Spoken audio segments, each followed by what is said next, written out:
Hello, everyone. Thanks for tuning in. Once again, you're listening to World Combat Sports. Hopefully, everybody is doing just great today. It's one step closer to fight weekend once again. You know what it is. Salute to all the supporters of World Combat Sports.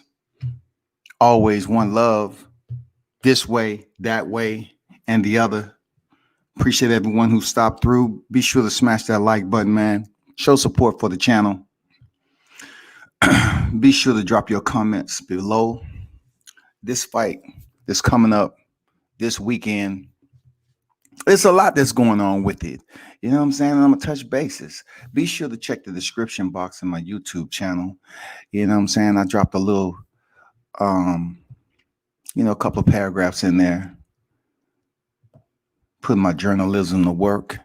Yes, I do get at it periodically from time to time, but it's just my take on what I feel about this particular fight with Devin Haney and Yuriorkis Gamboa. Of course, it's always going to be individuals that's out here that think otherwise, and that's okay, because when it comes to boxing, it's always going to be a debate, right? So, that's the best thing about it. You get to hear everything that comes out and the responses, and you get to teach people about it. You know what I'm saying? You get to teach people about boxing in general, and especially when it's always going to be matchups. Now, what we're going to start off with was basically speaking about Devin Haney and Yuriorkis Gamboa. We're going to take a look at his record. We're going to take a look at Gamboa's record, and then we're going to talk about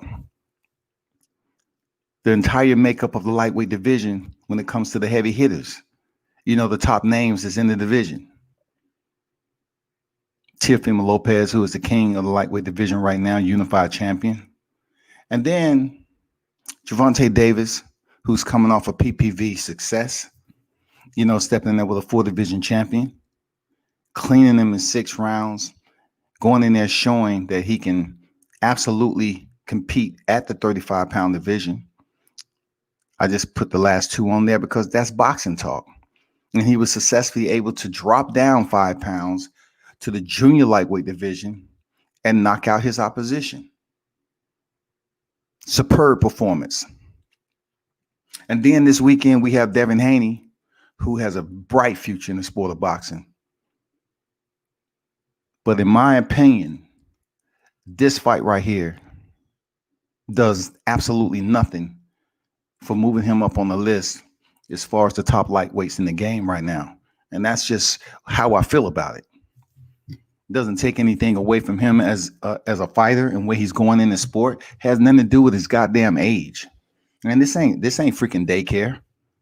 Man, these are guys who are competing in the hurt business. If you're going to say they're the top of their division and they're the best, don't come in here crying about their age. He ain't just 21. That man has a birthday coming up this month. He'll be 22 years old. I thought 18 was what? You considered an adult, right? So if you have guys who are young in the game and we're praising them for being young in the sport of boxing, man, shut the hell up with that. What are you going to do? What you here to do? Fighters don't walk up in the ring with diapers on. This is a grown man sport. Even though we have young men who participate in the sport, if they're up here winning and undefeated, then give them their credit. They're young enough, but old enough to be doing it the right way in the sport of boxing. So deal with it. Deal with it.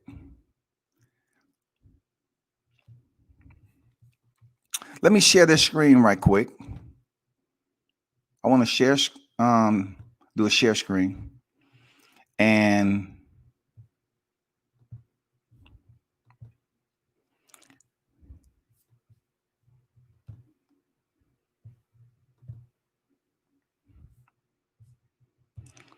so I can kind of give you an understanding of where I'm going with the analytics leading up to this week's fight.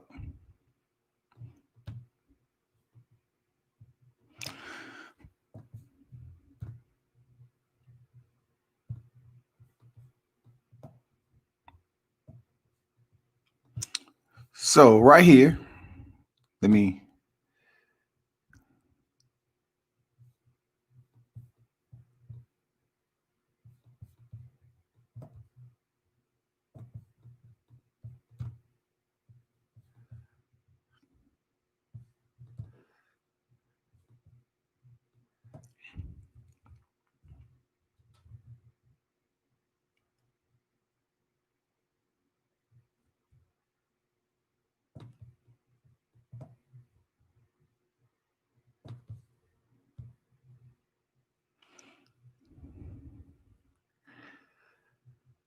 So right here, you have Devin Haney's box rec.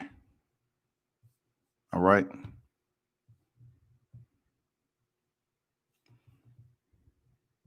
Let's go up to the top. 24-0, 15 knockouts.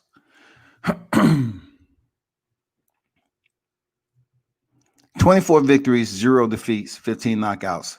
Superb record. You know what I'm saying? Superb record. Let's go over here to where his age is at. He has a birthday coming up. He'll be 22 years old. So sit your ass down talking about, he's a baby or something like that. Devin Haney ain't no baby. Just like a lot of rising young stars in the business. All these young hitters are in their early 20s. So that makes the case for where I'm going with this freaking narrative, all right, about this fight.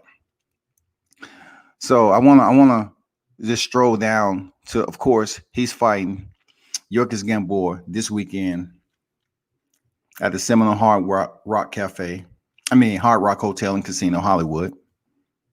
Okay. So let's just go off, the Mason Menard. All right, we'll go back to 2018.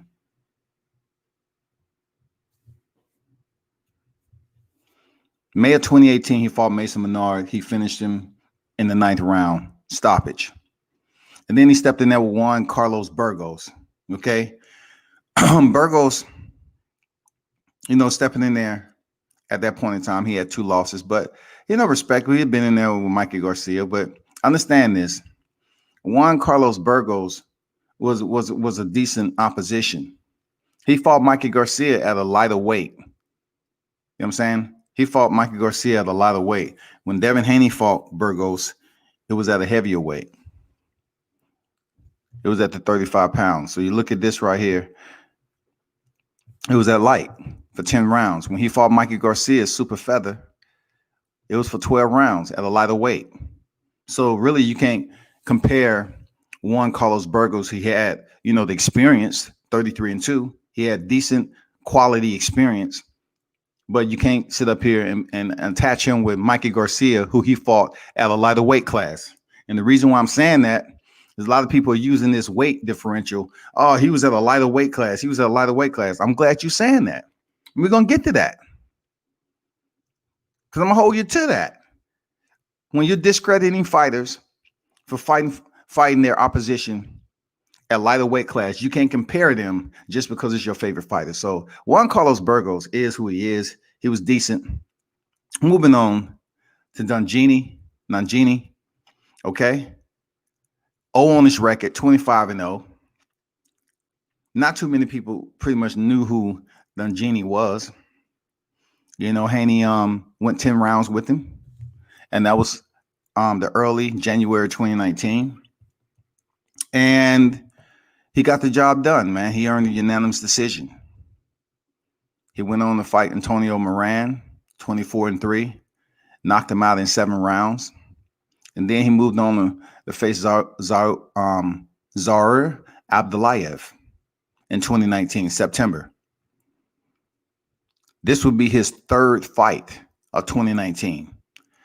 Abdullayev was 11-0. They fought at MSG, and he stopped him in the 4th round. That particular fighter right there, Abdullayev, he wasn't any fighter that was extremely special. He just had a nice O on his record. And, Devin Haney took it the way he's supposed to.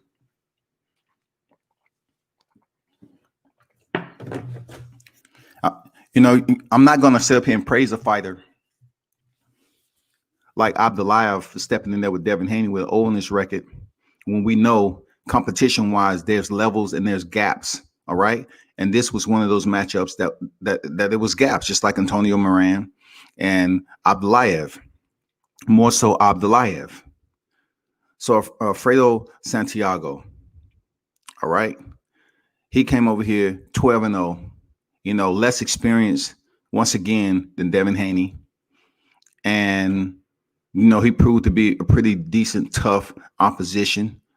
It went to 12 rounds, unanimous decision. And let's take a look at Alfredo Santiago. 25, young fighter, 4 knockouts, didn't have punching power, but he could box. A DR fighter, Dominican Republican from the Dominican Republic. So, if you look at his record though, leading up to when he stepped in there with Devin Haney, most of his fights was in the DR. You know what I'm saying? Most of his fights was in the DR. He was down in the 5th. Then he had a cut over his eye from a legal punch, round 11. But that's about the extent of Alfredo Santiago, which when it comes down to boxing, 12-1, 4 knockouts. I mean, wasn't a fighter that was special. He just had an unblemished record, like we see all the time in the sport of boxing. They build them up, and that's what it is. But back to the task at hand. We have my man, Yuriorkis Gamboa, Olympic gold medalist. You know what I'm saying? He has just a little bit of Wall Street left in his boxing portfolio. You know what I'm saying? Just a little bit. But it's very minimal compared to where, Devin Haney is going right now in this sport. Devin Haney has such a bright future in the sport of boxing. His landscape is broad as you can imagine. And he's only 22 years old. He'll be 22 years old this month. So with that said, him being 21 years old right now, whatever the case may be, he's like 17 years younger than Gamboa. Gamboa is very, very old for a fighter. He has 3 losses already, right? So let's go over here. The man is 38 and he'll be 39 in December. Gamboa will be 39 years old in December, people. It's right there. Take a look at it. 39 years old. So we want to talk about youth versus an elder statesman, right? Gamboa is 39 years old. Going in there against one of the future talents and superstars of boxing in Devin Haney. So what does that say about the sport itself when the way we look at these divisions out here, and we have a very competitive lineup of fighters? And then when it comes to media, we have to call it for what we see it. At least some of us do. But we have to call it for what it's worth. And I know there's a lot of interest in building up these fighters and putting their name out there in a positive light. But it just don't work like that, especially in the sport of boxing. You just don't go out here and just sugarcoat every freaking opposition that a fighter has when that fighter doesn't really have a competitive resume itself. But you just want to build it up like this is a huge fight. This is something special. This fight this weekend is nothing special. It's nothing special, people. And it's like that in boxing a lot of the times. It's like that. I'm not gonna lie. It's like that in the sport of boxing because the sport does not consist of a lot of generated heavy hitters who are top talents in boxing. It's coming up here, running through the ranks. It's not that easy. It's not like going to the voting polls and submitting your ballot for the next fight with this particular name. And it happens. People ain't sitting up here voting and putting in ballots to see fighters fight like that. And then it goes down. It isn't that easy. It would never be that easy. Never. It would never be that easy.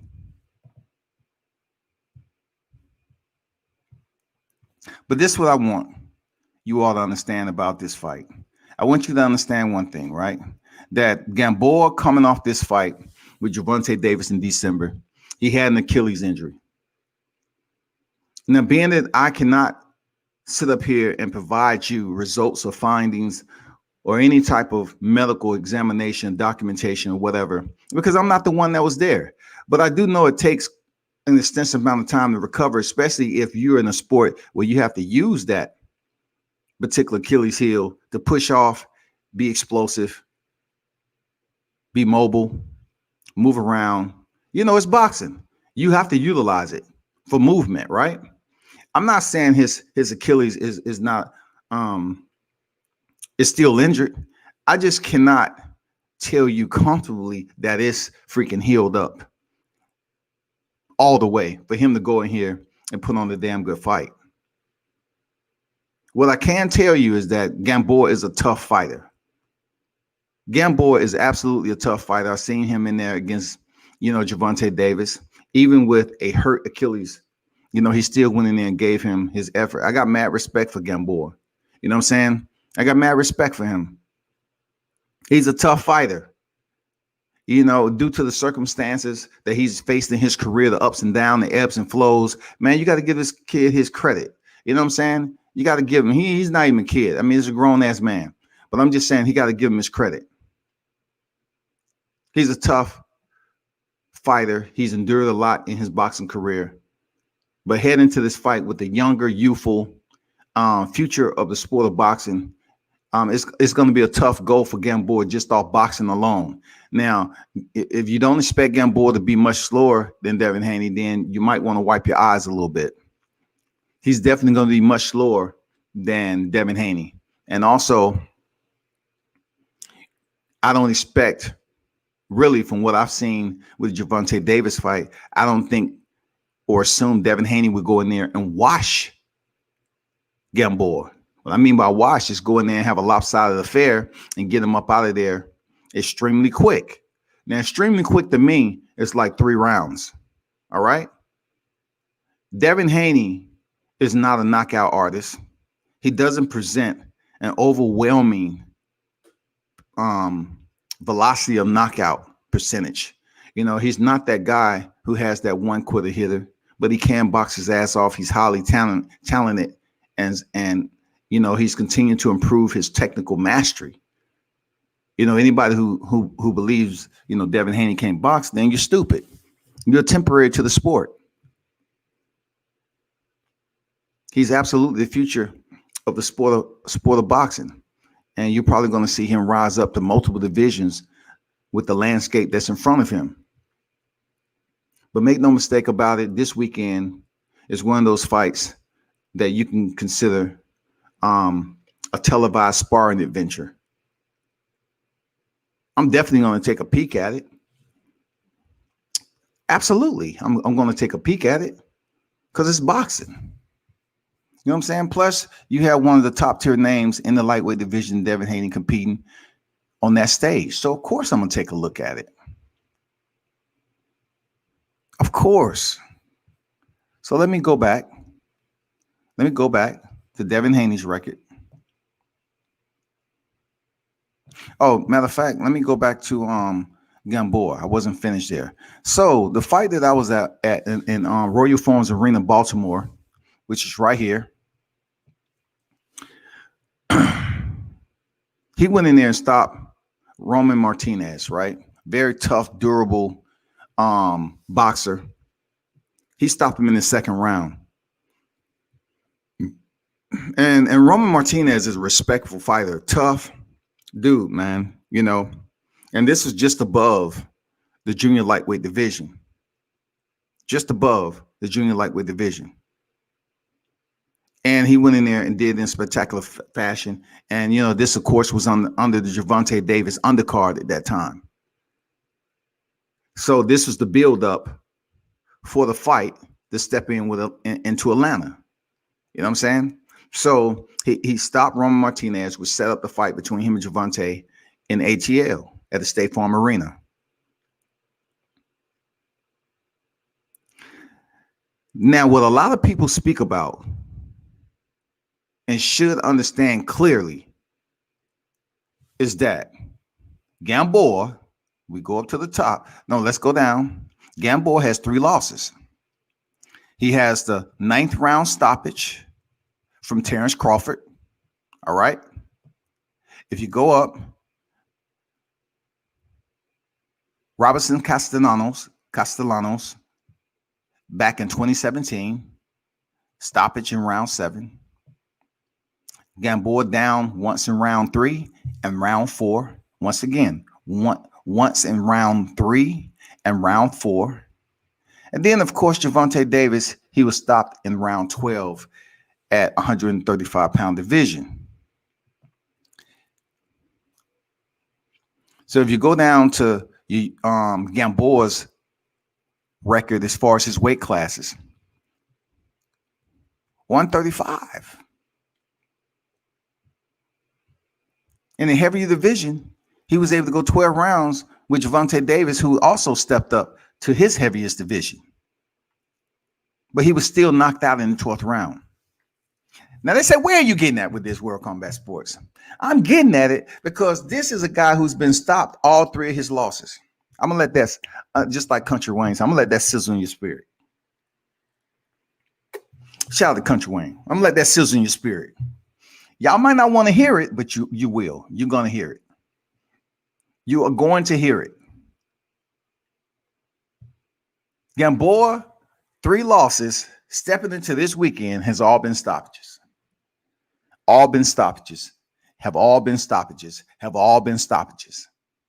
So why should I be hyped up about a fight this weekend with Gamboa, who is just stopped in front of me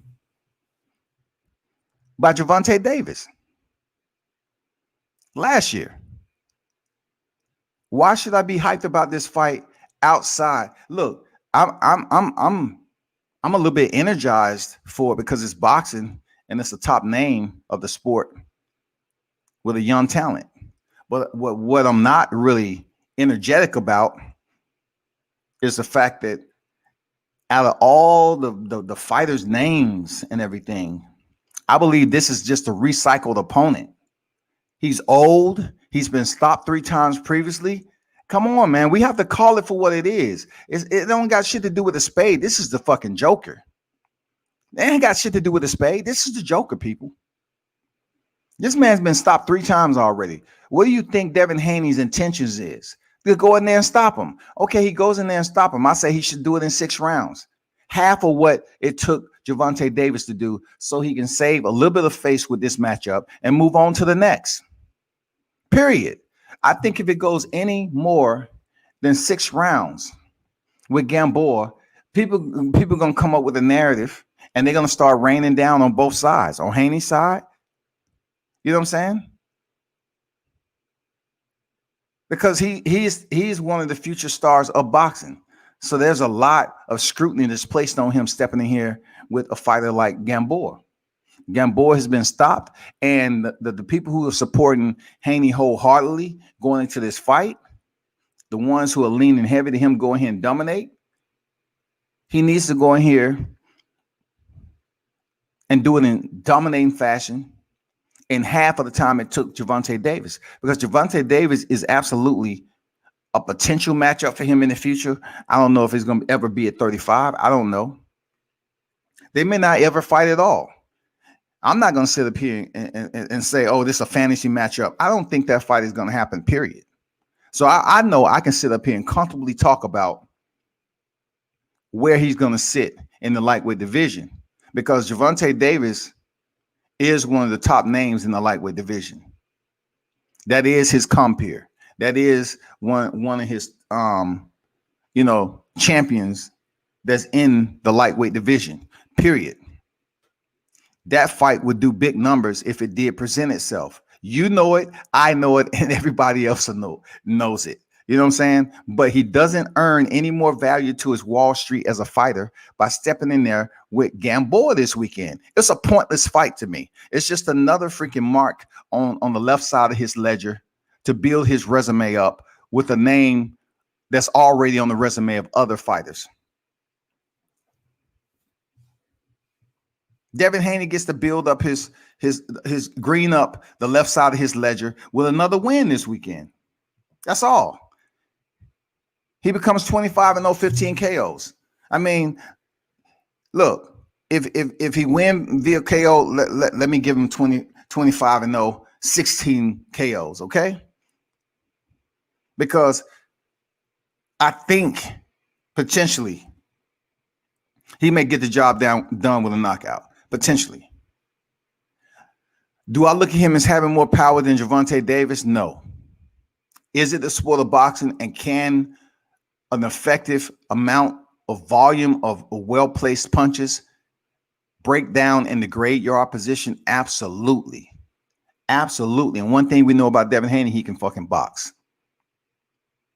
He can box. But he's going in there with a seasoned Cuban fighter and Gamboa. And as much as I want to give him the toughness meter, as far as being one of those durable cats, he is 39 years old. Gamboa is 39 years old this year. We have to consider that. He's 39 years old, people. Devin Haney turns 22 the 17th of this month. Y'all need to get out your freaking pockets, your verbal pockets, and stop sitting up here babysitting Devin Haney, who don't walk around like you're a baby. That's a grown-ass man. He's been around a lot early in his life, especially when it comes to the sport of boxing. His pops is moving him as a unit. Both of them is moving as a father and son tandem in this sport. Stop coming over here talking about he's only. Devin Haney ain't no fucking baby. There's not one time I seen anything he posted out here to make it seem like he's freaking codependent. It seems like he's more independent than codependent. So get the fuck out of here acting like this dude a little baby. He's only 21. Man, shut the fuck up with that. That's a grown-ass man fighting at the highest level. And he's 22 years old. So all that age shit is out the window. Seriously, it's out the window. Young boxers come in the game all the time. And when they're up here shining and they freaking working themselves up to a title shot, people are like, oh man, he's young. We have a young lion in the building. He's only 17, 18, 19 years old. He has a record of. Be on the lookout. So if you're going to praise these fighters for being so young, don't sit up here and come up with some watered down, washed, motherfucking rudimentary language, acting like this ain't the hurt business when these guys got to go ahead and fight grown men. Haney about to step in there and fight a grown-ass man. So if you're going to talk about his age, dumbass, don't even follow the sport of boxing. Because why the fuck is he fighting a 39-year-old man if it's all about him being so young? Why? Because he's cut different. His talent is different. He's up for the challenge. He's 24-0 for a reason, even though his resume, in my opinion, is not anything remarkable. It's not anything that's at the top of my list. He's unproven. His name is shining like a diamond. His work ethic is shining like a diamond along with his team. He's setting an example like a fighter should. He's showing he ain't smoking, drinking out in the clubs and doing that. He's all about representing his brand and going out here and letting his performance speak for themselves. But as media, WCS, I definitely have to look at his record and say it has work. It has a lot of improvement because there's nobody on his record that stands out to me. Nobody. And look, Gamboa ain't gonna stand out either. You know why Gamboa is not gonna stand out? Because you have such a hypocrisy in this media where people want to dog out Gamboa for coming to fight Crawford after a year layoff, just a little over a year layoff, right? And he goes in there and gets stopped. And people don't give Crawford any credit for fighting Gamboa. But then I turned around like this and spin this shit like hot wax, right? What do you think Devin Haney is doing? Devin Haney is basically fighting a fighter that's in the same window as when Terrence Crawford faced freaking Gamboa when he had the chance to knock him out. He's just a couple of months short. Right? Gamboa last fight was December 2019. They're fighting this weekend. He's just a little over a month and a half out from a full year. Same thing. So how are we going to give Devin Haney credit for stepping in there with an older Gamboa that stepped in there with Crawford? How are you going to freaking escalate or sit up here and say, well, this is my criteria for why Gamboa has much more value stepping in here with Devin Haney? Both Crawford was a big name back then. Last time I checked. So when it comes down to Devin Haney, being that it's a new era and, you have a lot more interest, Bill Haney's out here promoting his son the way he's supposed to, putting in the effort and hard work. If a motherfucker ain't working for their kids, then the way I was considering you're lazy as fuck. But he's been doing just the opposite. So Devin Haney is building up his fan base, and it's commendable to the game that Bill would take that initiative to go out here from site to site and all these channels and build up his son. But ultimately, his son is the one that's stepping into the ring and performing and building up, the it factor in his boxing career. But he doesn't build upon it. He doesn't inject anything else into his boxing career with this freaking fight this weekend. After seeing Teofimo Lopez and Vasily Lomachenko, after seeing Gervonta Davis, Leo Santa Cruz at 130, this fight falls short because he is the third biggest name in that division that we've been waiting on. And after all the back and forth with Gary Russell and this, that, and the other, they never, in my opinion, had plans of aborting this November 7th date. It was always the plan. So with Gary Russell saying he wasn't going to take the date, I knew the fight wasn't going to happen. They wasn't going to abandon this date. So with that said, he's stepping in there with Gamboa. And a lot of people are basically looking at this as a fight that Gamboa is going to get stopped. But you have to look at it just like I told you about Lomachenko. Those of you that have the incapabilities of listening when somebody is telling you straight down the middle in comparisons, I'm giving you slides. I'm juxtaposing the narrative. I'm giving you side by sides, y'all. I said the same thing about Vasily Lomachenko when he faced Linares. Don't act like Linares haven't been stopped before, right? I told you all that. So please don't come mongering over here talking about I'm hating on my own kind. I'm hating on the black fighter. Man, y'all do that enough. You're not going to get too much out of me with that shit. Y'all pick and choose when people are keeping it straight down the middle. You say you want the smoke and you like this and you like people who keep it real, but I'm looking for the niggas that's real. Y'all always talking about y'all keeping it real, but it's extremely biased umbrella when it comes down to it. Like a motherfucker can't give his opinion. Yeah, I'm gonna give you my opinion. But you need to do your homework also and look back at my other lives and say, well, he can't be extremely biased on this. People want to come over here and hear one part of your video and say, well, you don't like non-black. And then you say something about black fighters, you don't like your own kind. So guess what? You stupid. I am not here to please everybody. When it comes to Devin Haney, I've given him credit. I've given him the forecast. And my forecast is very minimal compared to, what he's going to experience in the next 5 years of his career, the moves he's going to make. He will no longer be in the 135 pound division, in my opinion, in 2022. Him or Teofimo Lopez. So right now is the grand time for us to look at 2021 as potentially having a big fight. Like I said before, I don't know what that big fight is going to be.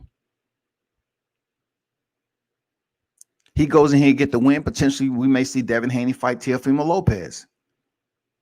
That's the right fight when it comes to hardcore fans. See, just because I support one fight, I'm not going to go ahead and dog out another fighter just because it sounds good. I mean, that's childish bullshit.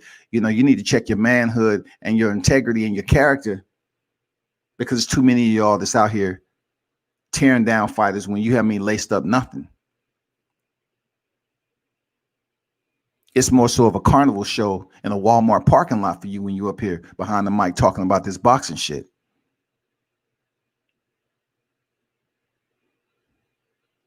Devin Haney gets through Gamboa, which I believe he would. How he does it, that remains to be seen. But like I said before, I'm only saying that because Gamboa, in my opinion, is a tough fighter. I don't see Gamboa as a knockout artist. I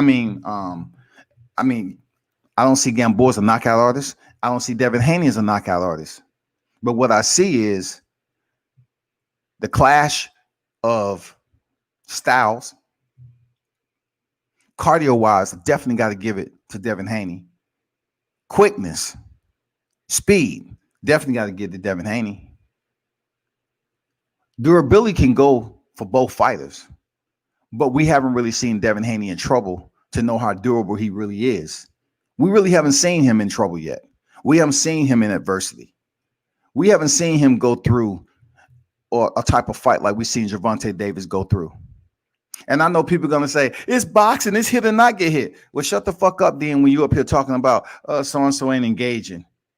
He ain't engaging. I'm going to take your ass back to Vasily Lomachenko. He was able to go away and give away 6 rounds and didn't do shit. But then when he came on in the 8th through the 11th, y'all up here praising his ass. Oh, he almost had Teofimo. Don't nobody want to hear that. Keep the same motherfucking temperature when it comes to your favorite fighter. If these two go in here and it's a lack of action, I want you to get back on here and talk about the lack of action. You don't get on here tomorrow so-and-so they want to fight.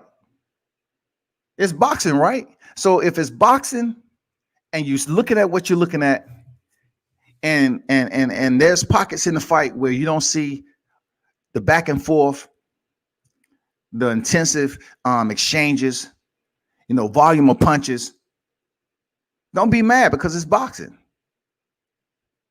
Just always turn back the page and look at the more recent fight in the lightweight division of Teofimo Lopez and Vasily Lomachenko. Go complain to him on his social media. Ask him why he didn't fight for the first 6 rounds. That's all I can tell you. Go ask him. So being that neither of these fighters are heavy hitters, I expect the punching to play a big role, the punch placement, the volume of punches, the combinations, just the consistency of it. I just can't see Gamboa getting to Devin Haney like that, to break him down earlier, put him in a predicament. Anything like we saw from Gervonta Davis, because the first 2 rounds with Gervonta Davis, he was taking some shots from Leo Santa Cruz.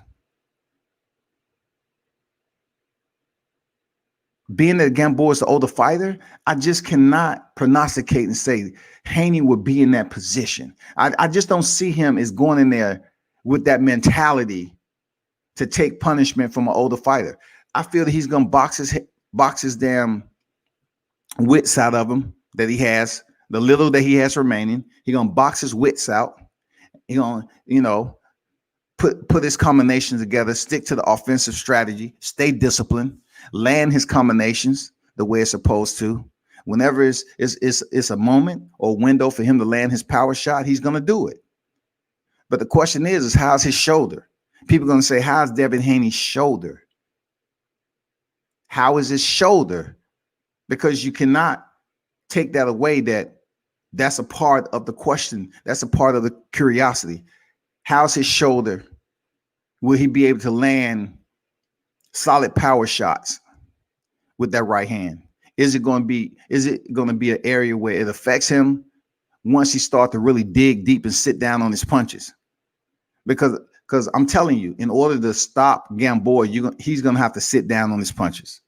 At one point of the fight, he's going to have to get it done in that facet.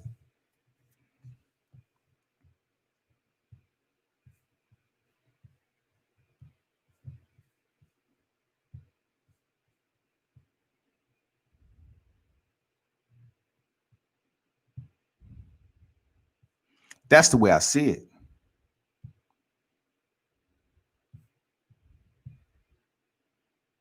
Yes, it's opinionated. Shout out to Line Killer. I was on the other freaking screen. Didn't see y'all over here on YouTube. Shout out to Line Killer. What's good, man? Pinkerton back in the building. What's good, man? WCS, good afternoon to you. Salute. Bud Crawford's lost to Spence based off his Mean Machine performance. Loses to Spence. What's going on, King Mitch? What's good? I look at it like this, being that this a Devin Haney Gamboa cast. Hey, I don't believe in a fighter losing to a fighter just off a fighter that's in between, that's not even a common opponent. I'll say that again. I don't really take consideration that a fighter loses to a potential opponent just off an opponent that he performed poorly with, that's not even a common opponent. Mean Machine's not a common opponent between Crawford and Spence. Mean Machine probably never fight Errol Spence. The fact that he got in there and was able to have a little bit of success with Crawford, it doesn't diminish him stepping in there with Errol Spence, because Errol Spence isn't Mean Machine. He isn't Mean Machine, man. So in that perspective, that makes no sense to me. It really doesn't make any sense to me. Now, your common opponent between Terrence Crawford and Devin Haney, then that's a whole nother story. We see what round Crawford was able to stop Gamboa, right? Can we make a comparison once Devin Haney steps in here? It'll be a couple comparisons. And the reason why those couple comparisons will stand out because of the damn popularity of the names. They're going to compare to Crawford, and they're going to compare to freaking Gervonta Davis when it comes to Gamboa. They're going to compare to Devin Haney stepping in there. They're going to give you your analytics. They're going to make their assessment and then give you the review, the post-fight review. And you're going to hear people in here talking rap. They would never let that Crawford shit go. Crawford fought Gamboa years ago. And after this fight, they still going to be talking about it. Well, Gamboa, he lasted this long with Crawford. Gamboa, he lasted this long with Gervonta. But look what Devin Haney was able to do. Devin Haney was able to go in there and get it done. Man, that's what I'm talking about right there. That's not the case, bro.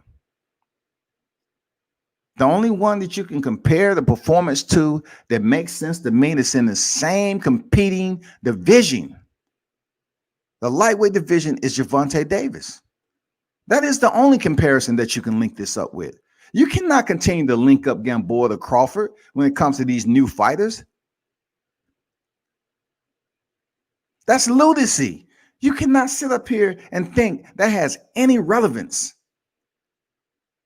And you call yourself a hardcore boxing fan, you can't do that shit. Green bean fight wasn't great for Crawford. I agree. But we can't expect Bud to perform that way versus Spence. Absolutely. Solid. No, man, no disagreement here. But y'all don't have no input on Devin Haney Gamboa, though? I mean, y'all got to give some input on Devin Haney Gamboa, or y'all just think it's another recycle, freaking matchup in boxing that's there to fill up a network, and green up Devin Haney's ledger to give him 25 wins. Because that's what it is to me. This fight is pointless to me. People want to sit up here and say Gamboa's wash. Look, he has 3 losses all by way of stoppages. How are you going to boost this man up as the king like he still has stock value His Olympic gold medal, it never go anywhere. We respect that shit. But let's talk about him stepping in there with Devin Haney. His brand, his name right here, coming off a December loss, 12-round stoppage, doesn't increase.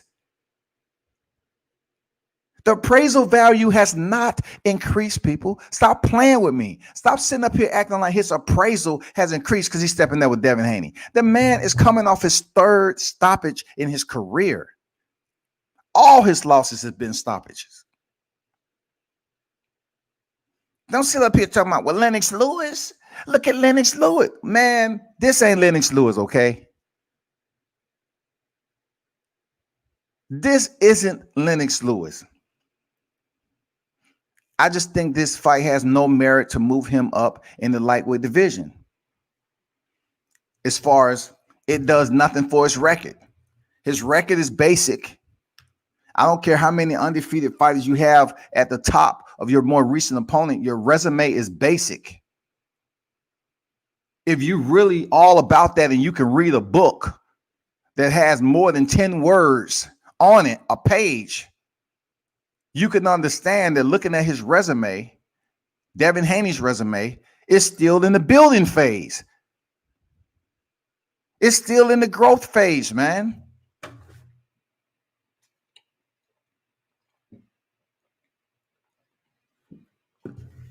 If Crawford mops the floor with Brook, doesn't mean he'll beat Spence either.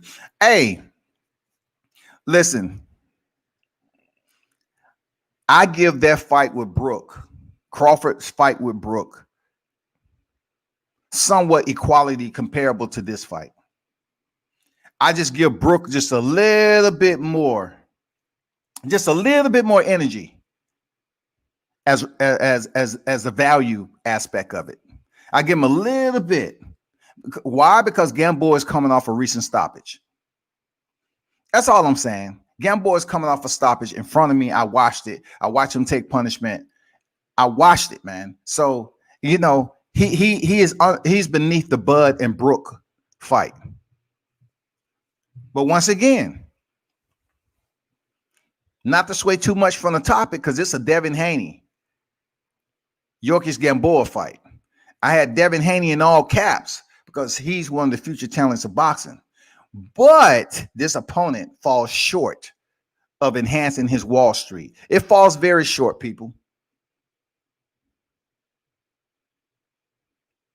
I think Haney whoops Gamboa. It's a default match for Haney because Gamboa is the best name Haney could get at this time. I don't think so. Listen to me, Mitch, man. Check this out. Appreciate you, your input and everything, right? So you're trying to tell me in one of the hottest divisions, right? When do we look at when do we look at how a fighter is coming up out of these matches with top names? When does it come to a point where we say, if you're telling me Gamboa was the top name for Haney, when do we cogitate just a little bit longer than usual and say, how can Gamboa be a top name when this is the first time that he stepped into the lightweight division in December 2019 at the heaviest division?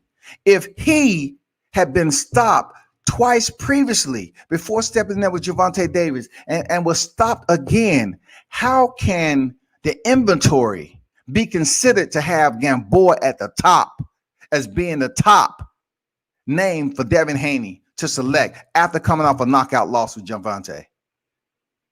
How is that possible, man? That is just unreal. The 135-pound division, lightweight division, is one of the hottest divisions in boxing. You trying to tell me Gamboa, who's coming off a knockout loss last December, he is the only name Haney could have picked? So he goes in there and knock out Gamboa. He gets the fourth stoppage on Gamboa's record. And he's supposed to get all this praise and jubilation? No, man. No, hell no, man. No. I can. No. Hell no. No. How, man? How are we going to do this? What we doing? Seriously, what we doing? You trying to tell me a fighter can continue to get stopped, but just because in one narrative he's an Olympian gold medalist, and then the other narrative he's washed up, he's 39 years old now? Man, it's not even something that I'm gonna co-sign off of, man. You know what I'm saying? No way. You don't have to have a sound mind, but you do have to have some logical and common sense to understand that Gamboa is extremely old. He's antiquated. He's past his competitive prime in the sport of boxing. And just because Devin Haney is the name that's stepping in the square with him this weekend doesn't boost up Gamboa's freaking Wall Street to say, oh shit.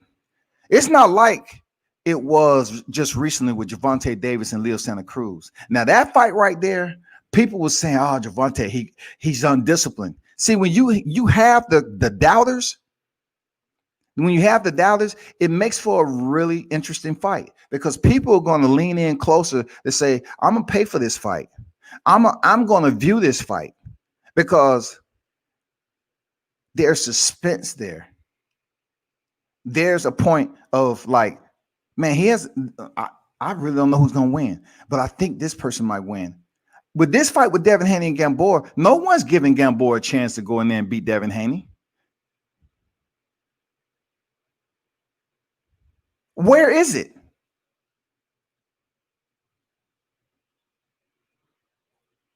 Where's the contemplation?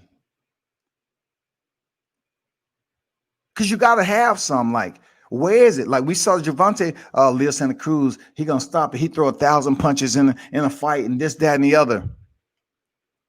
They was talking that way about Gervonta Davis. Oh, he's undisciplined. He balloons up in weight. He had to drop weight to get down here. He's not gonna make weight. Okay, he makes weight. Oh, he's not gonna have the energy because he ballooned up in between fights. He's gonna go in there. He's gonna gas out like Gamboa. No. I'm telling the fan base, going into this fight with Devin Haney, people are not looking at Gamboa as putting Haney in a position to lose. I don't hear anyone talking about Gamboa made this, made that, made this. No, man, I don't hear that shit like I was hearing with Leo Santa Cruz and Gervonta. I don't hear it. And we all saw what happened the first 2 rounds with Gervonta Davis. That's the type of fight where my tone changes. You know what I'm saying? My tone changes because I understand that we have 2 fighters here that match up very well, and they will test each other accordingly. That's what I seen with Leo Santa Cruz, Gervonta Davis. But like I said before with Gervonta, he's a savage, man. He can box. What I say about Devin Haney and Gamboa is 2 fighters that's going to land some punches. I mean, they can box. People want to elevate Devin Haney's punching power when it's feasible for social media. But Devin Haney is not a power puncher. Can Devin Haney grow or get stronger? I don't know. He's turning 22 on the 17th of this month. I'm not sure if he's going to develop any more punching power. But what we do know, timing. The speed. He can be successful on other attributes of his boxing cachet, period. With the discipline, the cardio, putting his punches together, it's called boxing. You can go in there and box and work your way, and the knockout will present itself. That's boxing, y'all. You don't have to go in there and say, man, I need to sit down on all my punches and try to knock people out. I would go on record as saying that Gamboa has a pretty decent freaking chin. He went into the 12th round with Gervonta Davis, which everybody was hyping up. He was hyping him up. But like I said before, is his Achilles 150%? Is it healthy? And then also, if Devin Haney does go in there, which I say he should finish Gamboa in 6 rounds or less. If he really wants people to just jump on here and save face that Gamboa was an old, antiquated elder statesman, then you need to finish him in short fashion, just like Gervonta did Leo Santa Cruz at junior lightweight. He's Mexican style. Gervonta's going in his backyard. He's non-disciplined. He's going to get exposed. That word exposed. It's time for him to get exposed. Yeah, that's what we're looking at. We've been seeing him out here just fucking off in the streets. But this Leo Santa Cruz, he's legit. He's fighting for a different reason, a different purpose. I tell you, Leo Santa Cruz is the guy. Gervonta Davis is going to face his first loss tonight. He's in the backyard of a true Mexican warrior in Leo Santa Cruz. Stand by. I tell you, stand by. He's going to get her done. He's going to get her done. Yeah. He threw that right the second time. Gervonta Davis slipped the third one. Oh, my God. And whipped that damn left uppercut. Leo Santa Cruz never saw incoming. Incoming! Boom! Y'all better stop. Y'all better stop thinking this a popularity game instead of looking at the performance. It's some cats that's just built different. Seriously, it's just some dudes that's built different. And they stand out when they're supposed to. Teofimo Lopez is built different. Gervonta Davis, built different. Devin Haney, built different. When you have individuals that's competing at the higher echelon of a lightweight division, guess what? If these lions choose to cross each other's path and step into the ring, that's when we look at that and say, man, this is going to be a damn good fight.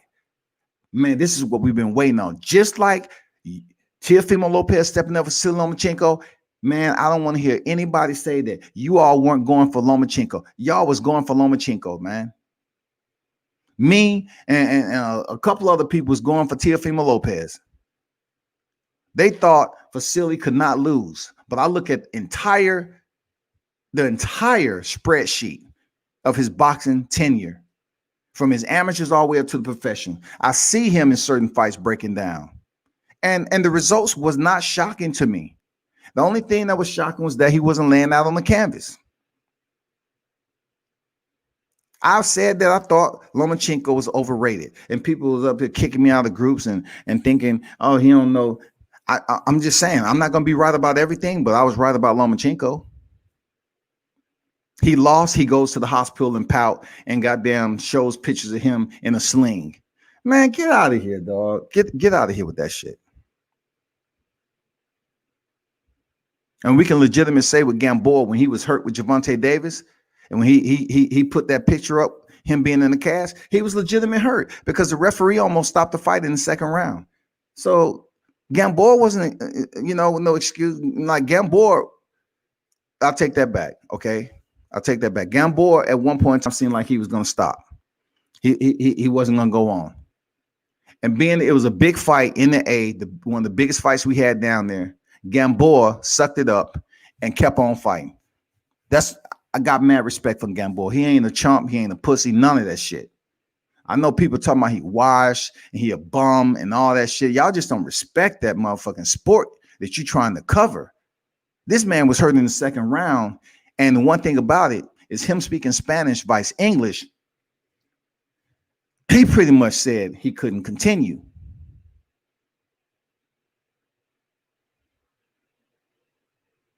But he was sort of forced to, because if people start booing, it was some people in there looking to start tearing some shit up. Man, it could have got bad real quick. So he fought on as best as he possibly could. You know what I'm saying? And he took some heavy, heavy punches, man. He took some heavy, heavy punches. But let me tell y'all one thing.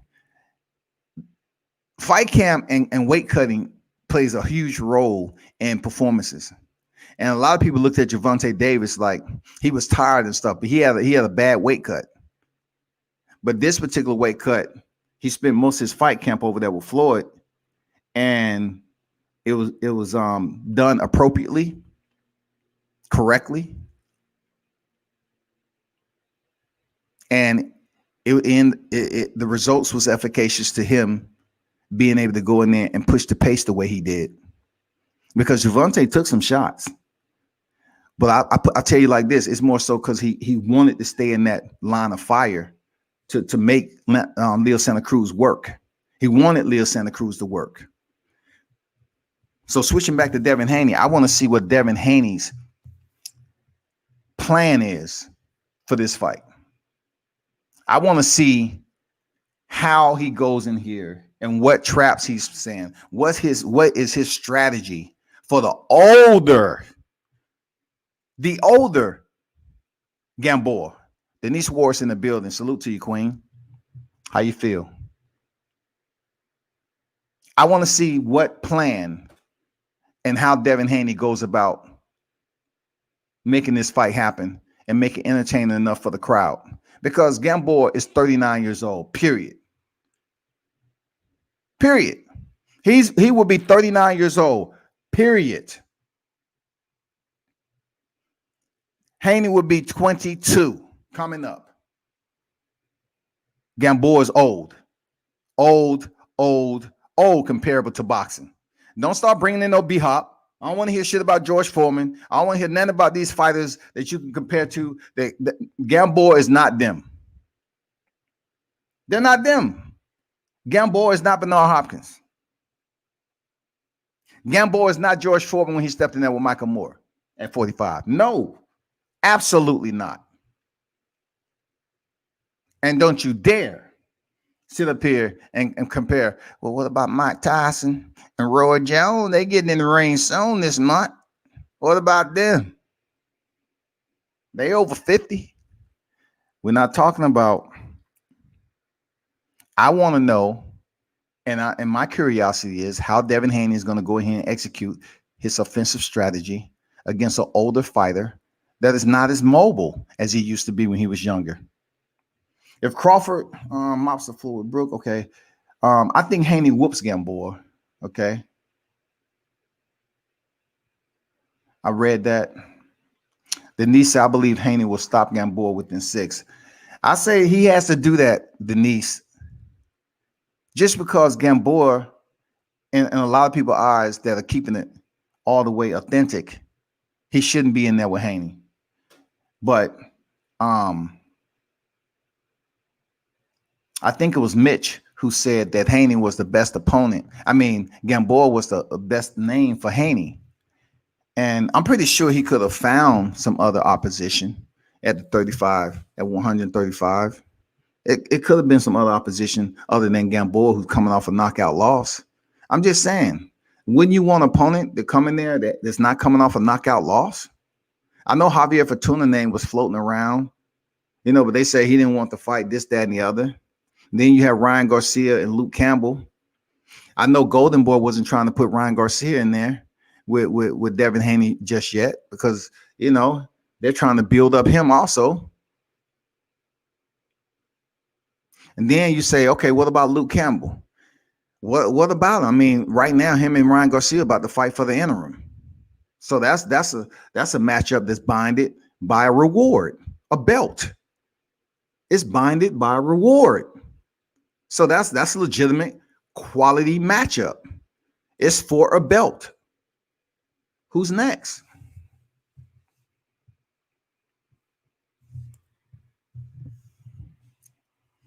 How do you want better? How do you want better?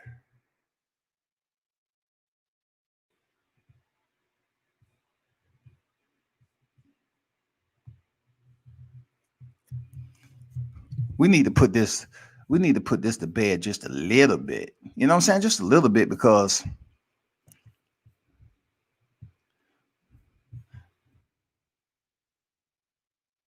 I keep hearing it,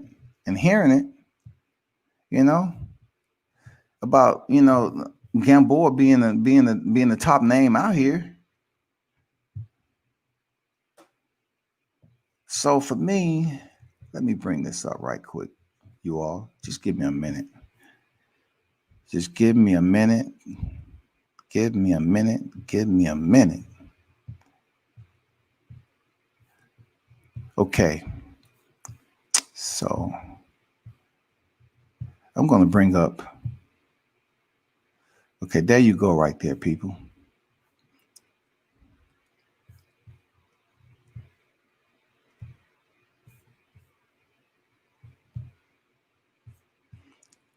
So let's take a peek at other names that potentially could have been out there for Devin Haney. Once again, we're talking about fighters who have what was their last fight? Would it be enough for them to step on stage? We're talking about the zone, man. Anybody. I mean, if they picking Gamboa, man, anybody can step on stage. Let's exclude Luke Campbell. All right. Let's exclude Javier Fortuna because he was out there. Doug Master Association Coalition. Luke Campbell and Ryan Garcia, as you see, they're bonded together for a freaking matchup. Richard Comey's coming off that loss with Teofimo. And look at what I'm doing now. Look where I'm going. I'm going from number one all the way down the list. Abdulayev has already stepped in there with Devin Haney. So I know Devin Haney wasn't trying to give him a rematch because no one knows who the hell he is. Francisco Patera, no. And look, lo and behold, Yuriorkis Gamboa sitting at number 10. He had to go to the bottom of the bottom. On the backside of the top 10. But you know who I think would have been a good fight to make this even better? I'm going to give you the ultimate name right here. My boy, Felix Verdejo. That would have been a name better than Yuriorkis Gamboa, period. Now, don't start getting me in the damn contractual situations and the table talks and all that. Felix Verdejo. That would have been the best name off this list, in my opinion, to step in there with Devin Haney. Absolutely. Even though he's sitting outside the top 10, don't matter. Felix would have been the name. Felix would have been the name, y'all. That's all I'm going to say on that.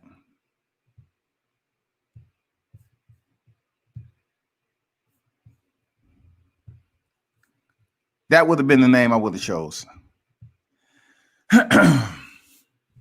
But back to what Denise Ward said, yeah, man, him stopping him in 6, that's half of what Tank did. Yeah, he has to. For people to stand up and say, okay, he did what he had to do. See, Gervonta did something that people didn't think he was going to execute or complete. They didn't think he was going to go in there and stop a fighter like Leo Santa Cruz in that short fashion. They didn't. They just thought Leo Santa Cruz punch output and his toughness would be enough to go in there and give Tank Davis problems. And in the early stages of the fight, he was able to do it. You know what I'm saying? But we need to demand and be honest with ourselves that in order for the true boxing community who support Devin Haney, they need to understand that if you're going to compare him to Gervonta, and look, understand me. Well, I'm not comparing him to Gervonta as if they have a fight coming up in 2021. I'm talking about from the fans' perspective, for the popularity vote, Devin Haney needs to basically one-up Gervonta Davis because, for one, they have a history. 2, they're contending in the same division. And 3, they have a common opponent in Yuriorkis Gamboa, and Gervonta Davis he ended up stopping him last December, which now is an opponent almost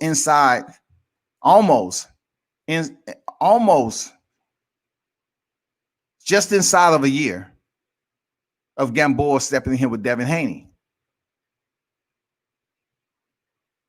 They have a common opponent. So since Devin Haney is a next rising star in boxing and everything, and he's basically chose to pick a common opponent from Gervonta Davis, which happened to be a champion in his division, will also have to be a top tier name in boxing in his division. He needs to go ahead and finish him in half the distance. Because the popularity vote, that's what's going to raise the stock for Devin Haney even more. They're going to say, yeah, Devin Haney went here and, he finished Gamboa the way he's supposed to. Even though Gamboa was 39, he got him up out of there, people. That's what we was expecting. He delivered. On to the next. But if Haney doesn't accomplish that, yeah, people will precipitate and rain down the hailstorm of criticism on Devin Haney. And then you will have the ones who support him extremely through biased storms of inclement weather all day long, and he can do no wrong. They would sit up here and say, well, Gamboa, he was tough. He was an Olympian. You can't sit up there and knock Gamboa. He was an Olympian. We're not talking about Olympic status right now, because every time his name pops up with Crawford, what y'all do? Y'all sit up here and say he had a year off, right? Well, guess what? He almost has a year off right now, stepping in there with Devin Haney. So for all you Crawford bashers, look at the entire landscape from back then to now, and Gamboa's damn near coming off a year layoff. He's just short of it.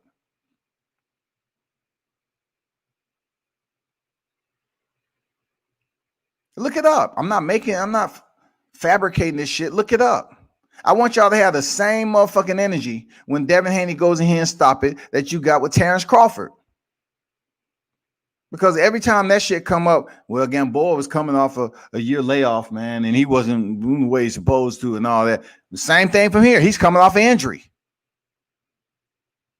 But the Devin Haney fans would be like, well, Devin Haney's coming off an injury too. What's the difference between Achilles tear and a shoulder injury? Both of them affect a boxer in a certain way. But I'm just saying, Gamboa is coming off an injury, y'all.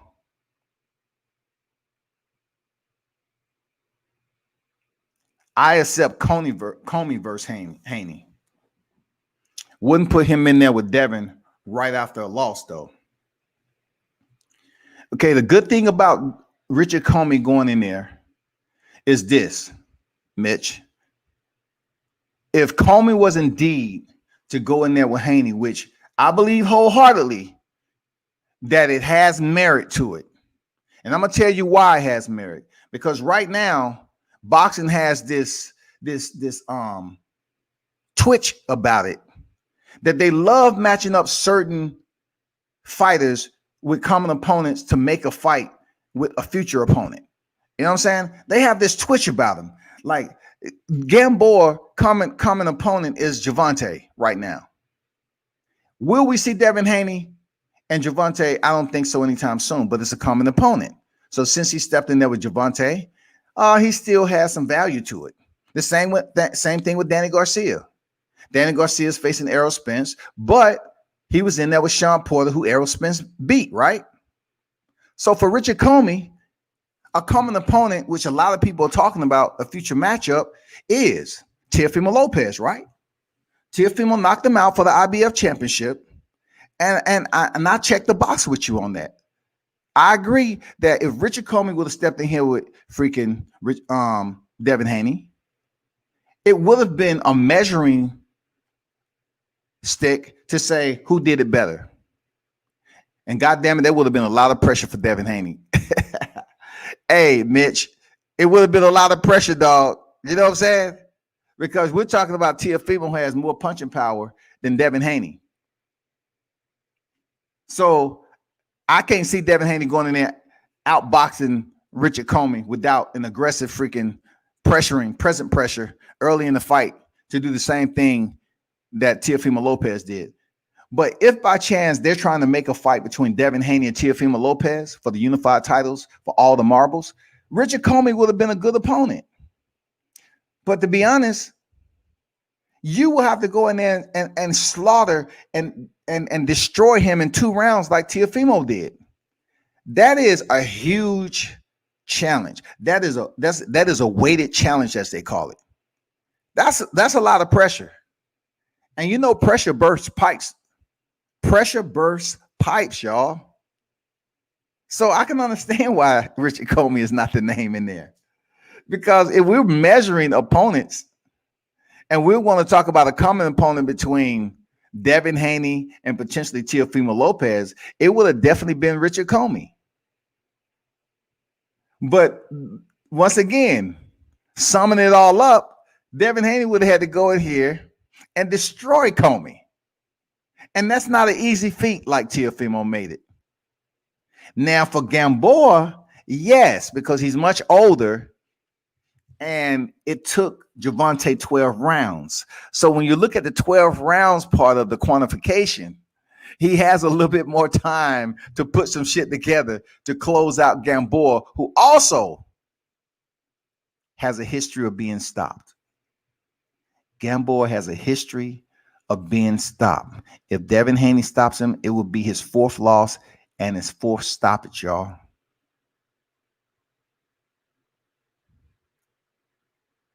J8, what's good, man? He said this fight can't go to the decision. It cannot, J8.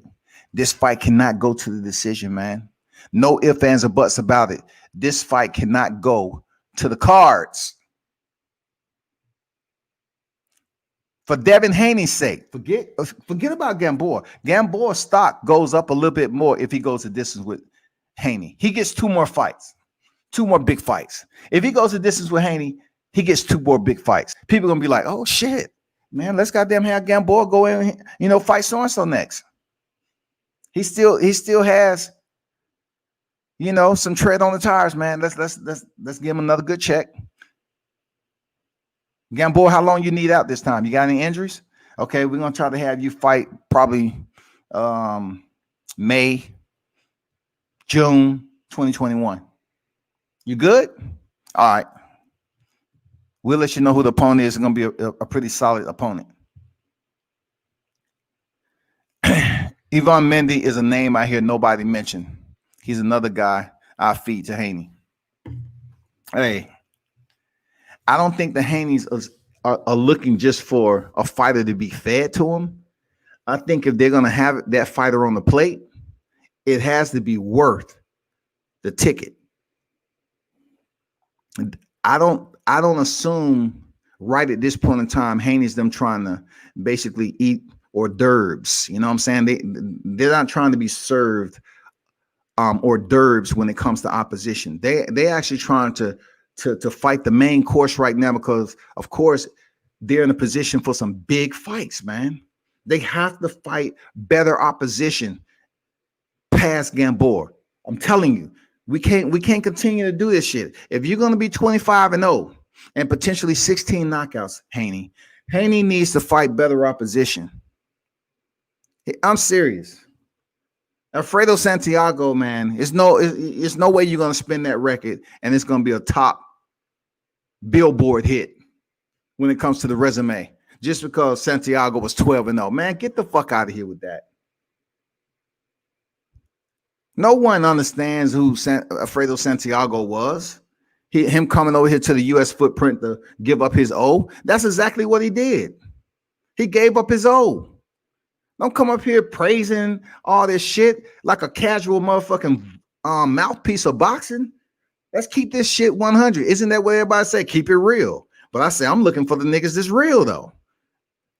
Because everybody can keep it real and be bullshitting the shit out of you. But I want to hear the people who cut it down the middle and call it for what it is. Not call it for what they want it to be. We can sit up here and call it for what we want to be all day long. That should be fucked up.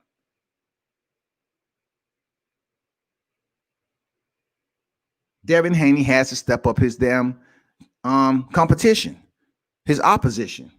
However you want to frame it. His record is an average boxing record. You cannot sit up here and go off numbers, but yet don't look at the quality of opposition internal to those numbers.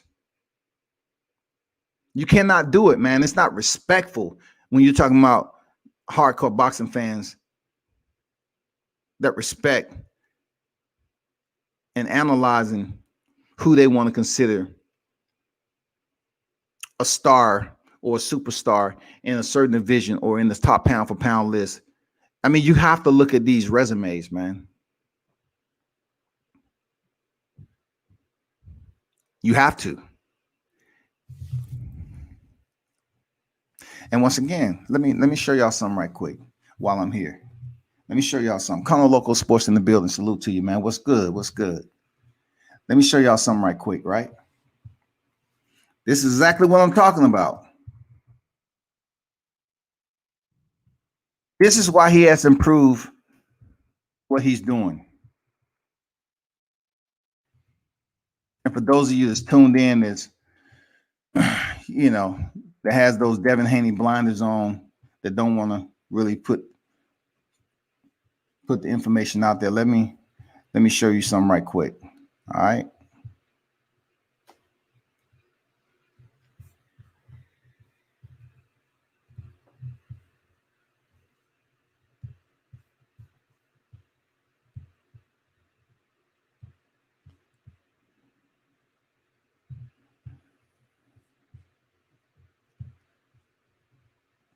Let's chat this up for a second. This is why it's important for Devin Haney to improve his superstar status, because a point in time in his career, people, he's going to have to be considered top pound for pound. I repeat, remember I told you this. In order for Devin Haney, who has a solid name, cultivating in the garden of boxing as a blossom, as a future superstar in the works, that's being cultivated right now, groomed. He's been groomed for a long time. Now the cultivation process is the blossoming phases of his career, right? Let's take a look at this pound for pound list, and don't worry about his ring. No, don't worry about that. But this is what I want you to see, though. This is what I want you to see. I want you to take a look at this pound for pound list.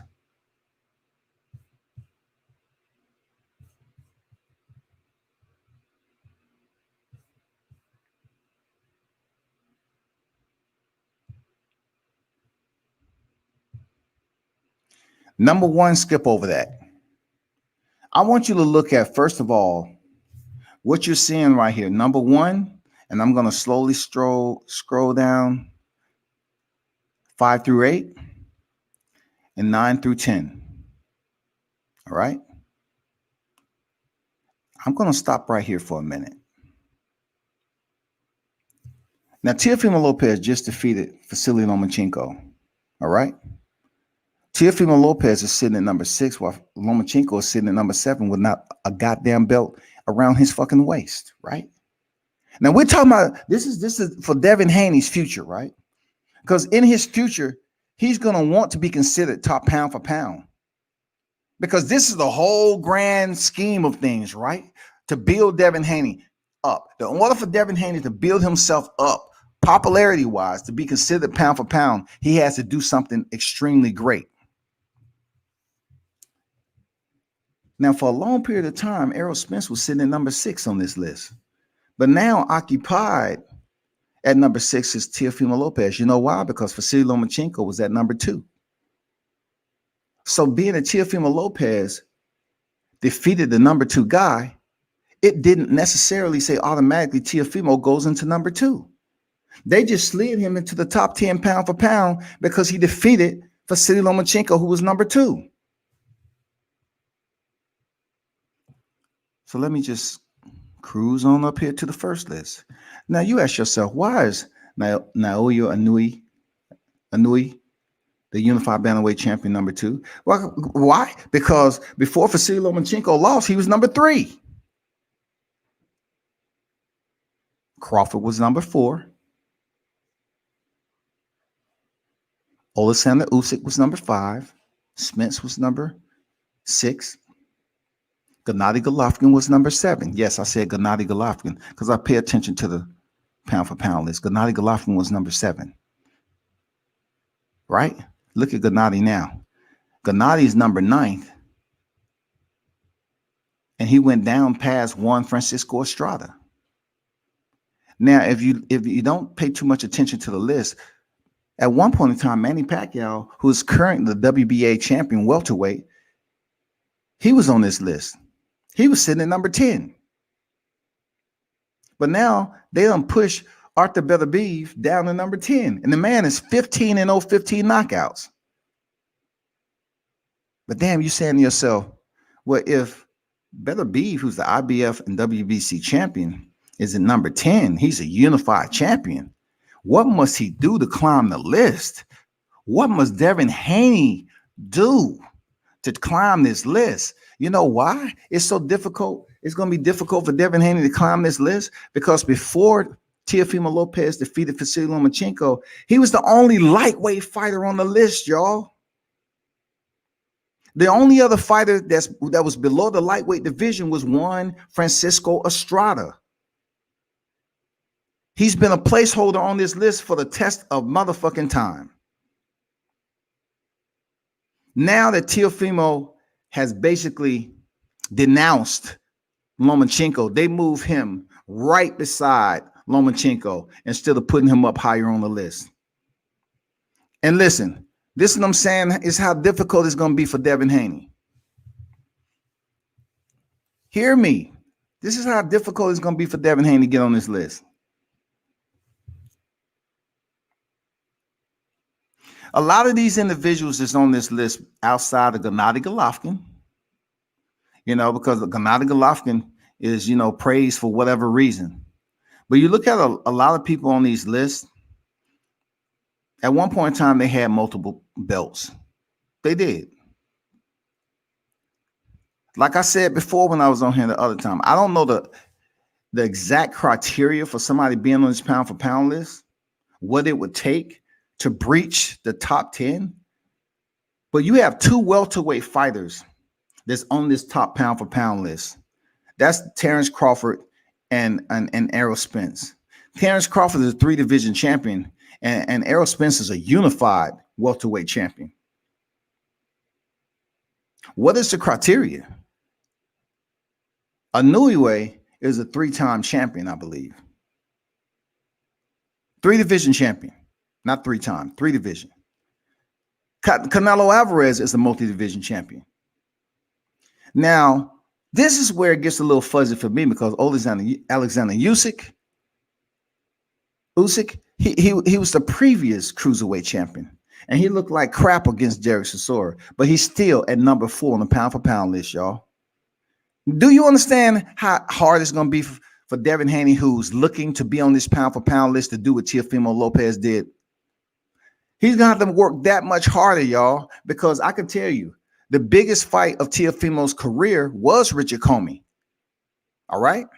But Richard Comey, along with Vasily Lomachenko, allowed him to come on this top 10 list because Vasily Lomachenko was the number 2 pound for pound guy.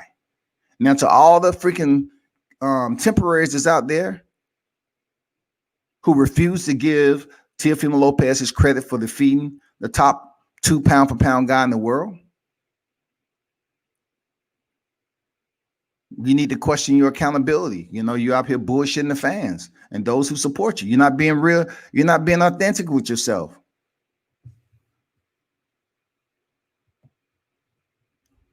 Look at Gennady Golovkin. He's the IBF champion when we know he lost to Sergey Derevyanchenko, but he's still sitting at number 9, right? What is it going to take for Devin Haney to get on this list? Because for a long time, like I said, Vasily was the only lightweight on the list, y'all. All the rest of the divisions was, that's outside of lightweight would be bantamweight. And I think Francisco Estrada is flyweight, something like that. It's not too many divisions in access, in excess that's on this list, like the real popular names outside of Errol Spence, Canelo Alvarez, Terrence Crawford, Vasily Lomachenko. It's not really the big names out there. Those are your big names. People are trying to build up a new way. They was trying to hype up Usyk, but really the big names right now, outside of the previous ones, is an addition to Teofimo Lopez, who breaks into the top pound for pound list because it's only right for him, the unified champion at lightweight. What is Devin Haney going to have to do? He's going to have to get multiple straps. He's going to have to defeat a top 10 opponent. He's going to have to do a hell of a lot to get on this top 10 pound for pound list. The bragging rights right now in the lightweight division is Teofimo Lopez. Because Vasily Lomachenko had the WBA and the WBO title, and he was on the top pound for pound list. He had the WBA and the WBO title. In the lightweight division, he was on pound for pound. He just didn't get on the top pound for pound when he fought Luke Campbell for the vacant WBC. He was already on there. He didn't come on the pound for pound list when he became franchise champion. He was already on here. So for Teofimo Lopez to go in here and dethrone him, place him in the top 10 pound for pound. And that's what Devin Haney is going to have to do if they're going to allot him the same credibility or the same credential of fighting somebody that has enough value to put him in the top 10 pound for pound. Because right now in his division, y'all, the bragging rights goes to Teofimo Lopez. Teofimo Lopez is the top lightweight right now, whether they like it or not. He's the top lightweight. Yeah, Cono said that list is a joke. I don't even look at it no more. I have to look at it and gauge it because, you know, it's either that or the BWAA. You know, speaking of the BWAA, people, let me do something for you right quick. Let me remove this.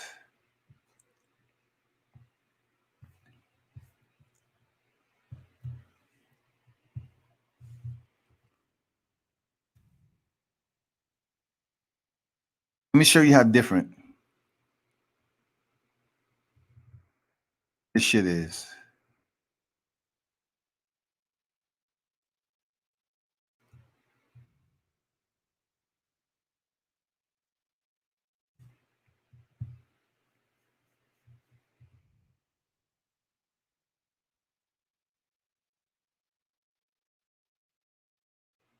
Just bear with me right quick. I just want to show you something with the Boxer Writers Association of America. I just want to give you a second source, you know, because, you know, I go to different sources and we can't just say all of them aren't, but let me share this screen right quick and let y'all take a look at this. So this is the BWAA, Boxing Writers Association of America, top 10, pound for pound, right? So take a peek at this. Canelo Alvarez is number 1. Okay, that's equal to the ring, right?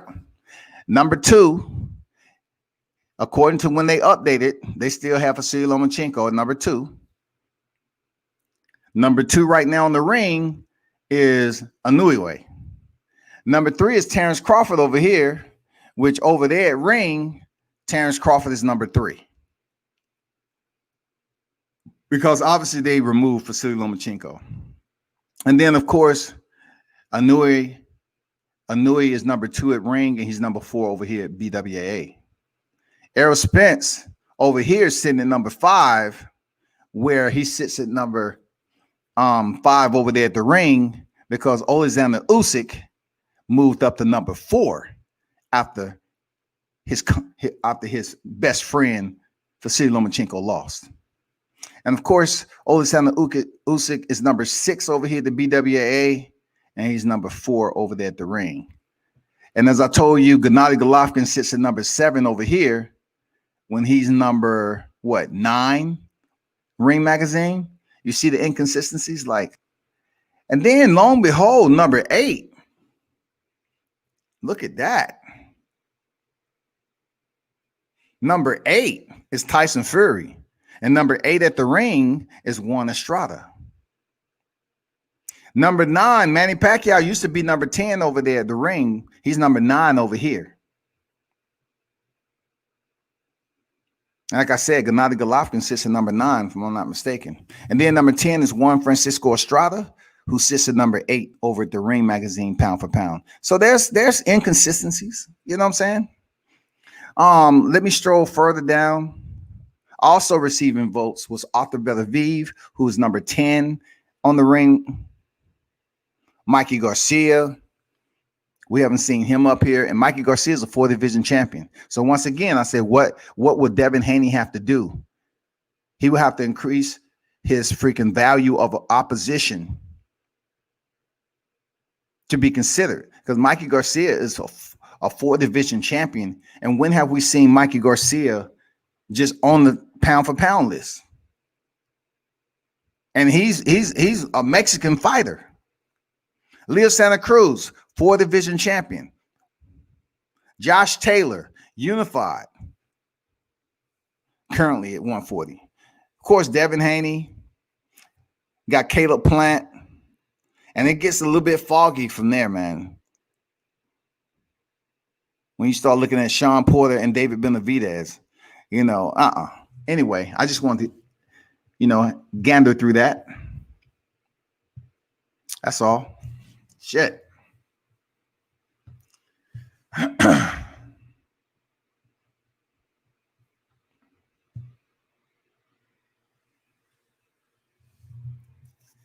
Devin can't catch a break, though. He tried to fight Luke Campbell and tried to fight Lomachenko. So it's almost like he is being dodged. But yes, Teofimo is definitely top dog at the moment. We're not overlooking the fact that Devin Haney is a big name at lightweight, and there's certain fighters that just don't want to step up. But I can tell you the top names that's in the division when it comes to Teofimo Lopez, I'm pretty sure he don't have a problem fighting Devin Haney. Of course, that has a lot to do with business and boxing and both sides getting together. And then Gervonta, that fight ain't happening. Floyd Mayweather is dictating the current and the direction for which Gervonta Davis' career is heading. That's period. Floyd Mayweather is going to dictate that entire maneuvering process when it comes to Gervonta. So those two ain't fighting anytime soon. Anytime soon. So that leaves the rest of the pool of the lightweight division, man. That leaves individuals that may not have the resume that just makes this into one of those epic super fights or matchups, or what we just watched between Vasily Lomachenko and Teofimo Lopez. We don't see that. Like, the only other name that's out there roaming that's still unproven is Ryan Garcia, and he's due to step in there with Luke Campbell. We can't say Luke Campbell because Luke Campbell, he understands he's done lost against some big names. Unless he goes in here and shocks Ryan Garcia, then we'll probably see Luke Campbell in there with Devin Haney next. But per everything else that we know and love about the sport of boxing, we are assuming that Ryan Garcia will go in there and get the job done against Luke Campbell. And if that's the case, then we might see next even Devin Haney fight Teofimo Lopez for all the crowns, which will be an epic big fight in the lightweight division. Or we might see Haney fight the winner of Ryan Garcia, Luke Campbell. But the field starts to thin out just a little bit in the lightweight division when it comes to fights that just makes dollars and cents when it comes to championships. And I know, and I can pretty much understand that Team Haney is not going to go out here and keep searching for Javier Fortuna to come off from under the bridge. Is the coast clear? Is the coast clear? They're not walking around here looking for me to sign a contract, are they? I'm not want to fight Devin Haney. No. I want easy. I want easy fight. I don't think Javier Vertonghen can throw. He can fight, but I just don't think people are going to be running him down trying to find him. They're stepping there with Devin Haney. Next, I just think at 35, 2021 PPV, somehow, some way, we need to have top rank match room get together, the zone, everybody collectively. And if we're going to have a unification bout at 135, let's make it happen 2021. No more ducking, no more dodging, no more talking, no more running. Let's go to the tables. Let's make this fight happen at lightweight division for all the marbles. That's it. That's the biggest fight right now at lightweight division. Now, with that said, I will have to caveat just a little bit. When it comes to belts and crowns in the lightweight division, that is the biggest fight. That is the biggest fight when it comes to credential etiquette championships. Well, I'm going to put this out there for you. Who is a bigger fight? Teofimo Lopez and Devin Haney or Teofimo Lopez, Gervonta Davis? Both at 135. Who's a bigger fight?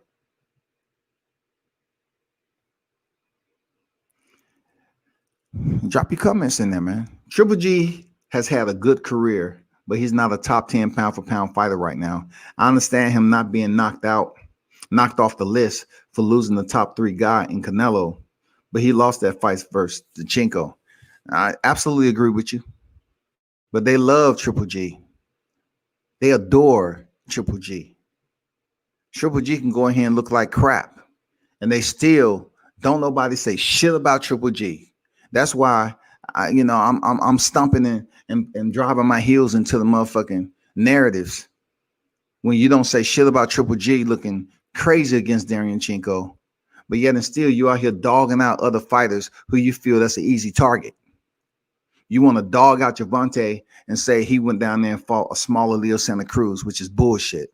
You want to dog out Teofimo Lopez and say, well, Lomachenko was injured. He wasn't injured in the 8 through 11 when he was goddamn making that surge. When he was on that surge and he was landing some punches and he was swelling Teofimo up.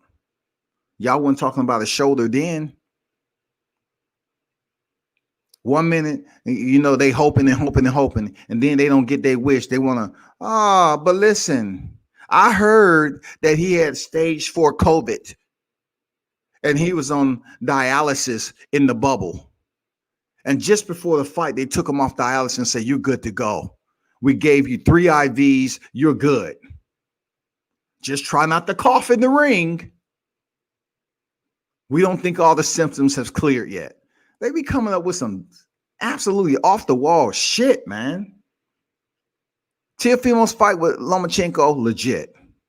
Gervonta Davis going down there and fighting Teofimo Lopez. I mean, not Teofimo. Leo Santa Cruz, the way he did was entertaining.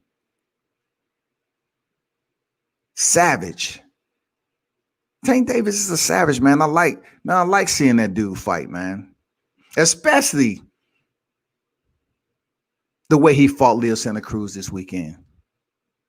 Leo Santa Cruz was bringing that shit, just like I knew he would. Leo Santa Cruz was bringing the fight, man. But when he started feeling that power, it broke him down. They need to be concerned. I just want to hear from y'all. Who's a bigger fight? Teofimo Lopez, Gervonta Davis, or Teofimo Lopez, Devin Haney? What is the bigger fight in boxing? I ain't talking about just lightweight. Who is the bigger pairing in boxing? If they had to make a fight in 2021 to kick off the lightweight division with a big PPV bout, what pair of fighters would you want to see in the square? Teofimo versus Gervonta Davis, coming off his performance against Leo Santa Cruz. Power, because it's going to be power in between these two. Or Teofimo Lopez and Devin Haney. Those are the top 3 names that is in the lightweight division outside of Vasily Lomachenko. I'm not putting Vasily in there because he's injured and he's going to be out for a while. I don't know how long he's going to be out, but he's going to be out for a while. But all the names that I mentioned has belts right now at 35. TMT is looking for a fighter that already has built-in fan base, combined with the fact that opponent doesn't share a fan base with Tank.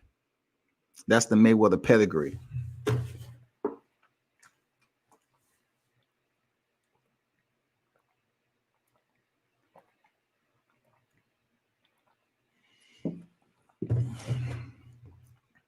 Combined with the fact that opponent doesn't share a fan base with Tank. That's the Mayweather pedigree. Well, I can tell you this, like Mayweather always said, and you can tell it's bleeding over the Tank, y'all. You can tell. I wouldn't even say bleeding over the Tank. Well, it is, because I heard him mention it in an interview. He mentioned Ryan Garcia's fan base. So yeah, he taking the Mayweather template and saying, fight these fighters who has a country behind them. Fight these fighters and get all the money you can. Because Tank get paid, Mayweather get paid. Tank get paid, Mayweather get paid. People gonna have to understand that while you sit behind these computers and saying, well, all roads lead through Haney. All roads don't lead through Haney. Haney might have a belt, but those same individuals who saying that are totally ignoring the fact that boxing is a business. We will see somebody make a fight outside of what who you want them to fight easily. It's all about what makes business sense. When it comes down to Mayweather, he would definitely pick a fighter who has a larger fan base to get that check. That's how he operates. Plus, Gervonta Davis and Haney have a common mentor in freaking Floyd Mayweather, if you want to call him that. They have that's a common denominator for both of these fighters. Floyd is not about to put Gervonta in there with Devin Haney right now without making more money. He's moving him carefully because that is the biggest fighter in his stable. That is what's keeping TMT above water when it comes to exposure. Tank Davis, Gervonta Tank Davis, man. That's who's highlighting freaking Floyd's stable. Period. It's not Rolly Romero.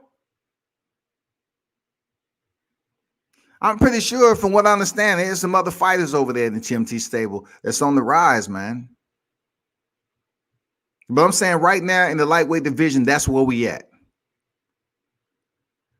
You have to go with Davis versus Lopez. See, what Conor Loco Sports just said proves that he understands the entire scope and magnitude of the sport of boxing, because that is the bigger fight. That is absolutely correct. Gervonta Davis and Teofimo Lopez will be a bigger fight than Devin Haney. And if you ask yourself why, it's because of Mayweather Promotions, and it's also because of Gervonta Davis being a multi-division champion and also coming off that win with Leo Santa Cruz. So this is what you're going to get.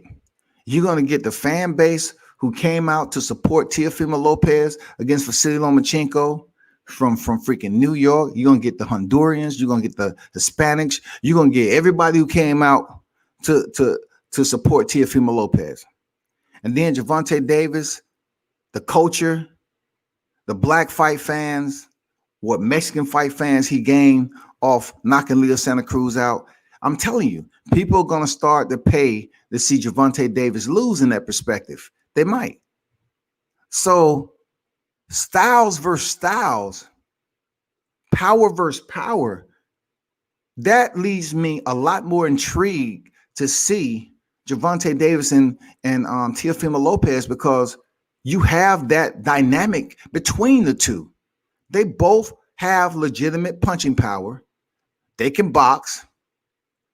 And they're going to go in there and give it a spectacular showing. I can't see neither of those fighters going in there doing what Vasily Lomachenko did. I don't see them taking 6 rounds off, and I don't see Teofimo even thinking about doing that, or Gervonta. But what I do see is fireworks. I see both of these fighters going in here to prove a point that I'm better than you.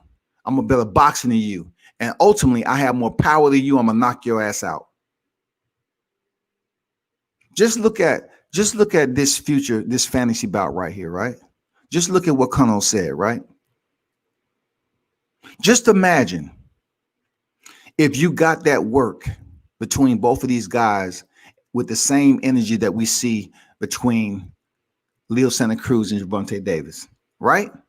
Just imagine if we get that from the opening bell all the way up to the final bell. That final bell can be a stoppage, or it can be the final bell of the fight.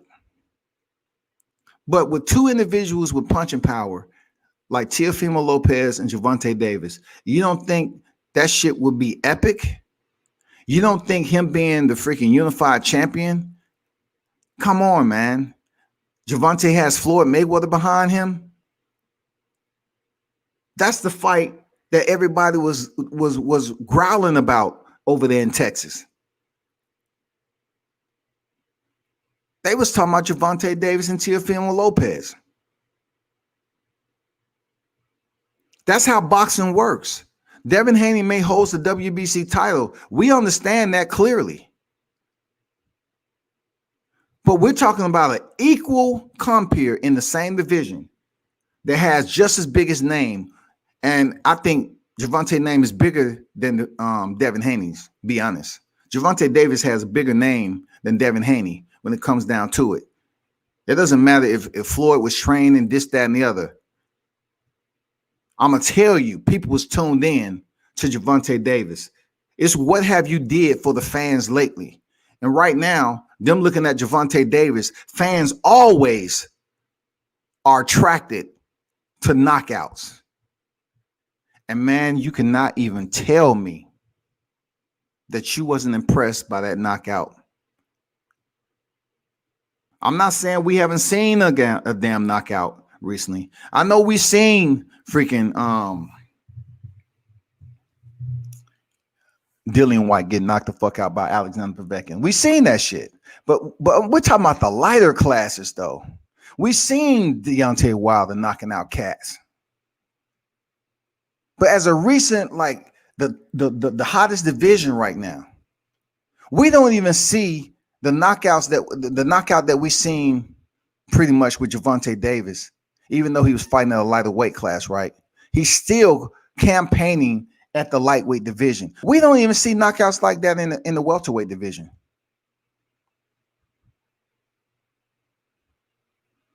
Sean Porter, Danny Garcia, Errol Spence. We're not seeing all these knockouts. Like he knocked down Sean Porter in the 11th with a left hook, but he didn't knock him out. Danny Garcia, Sean Porter went the distance. Like those are top names. Adrian Broner stepped in there with Manny Pacquiao. That went the distance. Mike Garcia stepped in there with Errol Spence. That went the distance. But Gervonta Davis, though, the only one I can attribute that was knocking guys out, but they don't consider top tier opponents, was Terrence Crawford over the WBO. Him stopping Mean Machine was impressive. The way he did it, he said, "Fuck it, I'm up here trying to box this motherfucker. I'm dog walking you now. Everything else is out the window. Fuck it." He went in there and knocked out Joseph Benavidez in the 12th. That was impressive. But what Gervonta Davis is doing is absolutely impressive because his knockout, he has legitimate knockout power. Gervonta Davis has legitimate knockout power, y'all. 23 knockouts.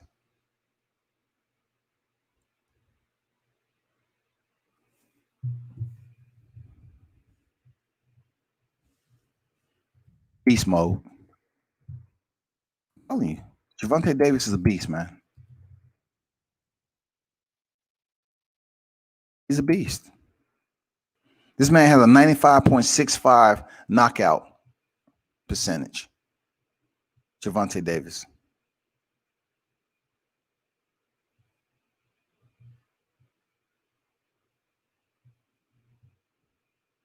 That's impressive. And people need to wake up and understand that shit too. Y'all need to wake up and understand, man. Gervonta Davis got some knockout power for you, bro.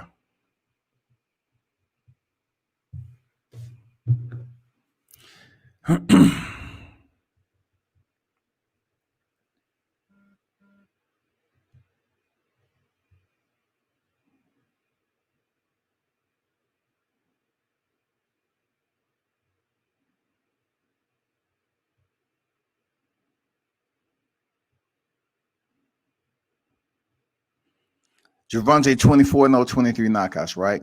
Just to reiterate. Another thing I like that was impressive about Gervonta's record, right, is that I think in his 9th or 10th fight, I believe,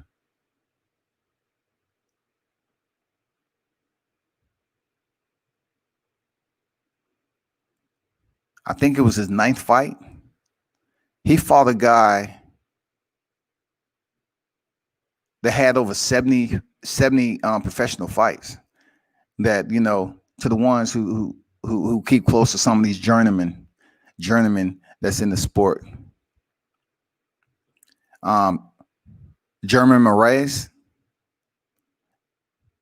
Gervonta fought him when he was 8-0.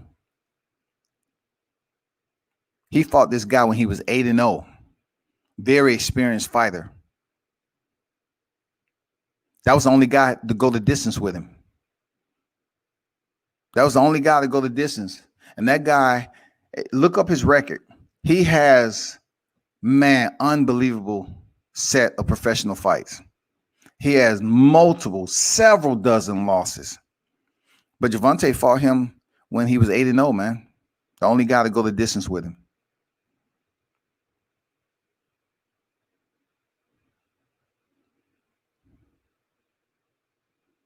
So, of course, people want to see knockouts.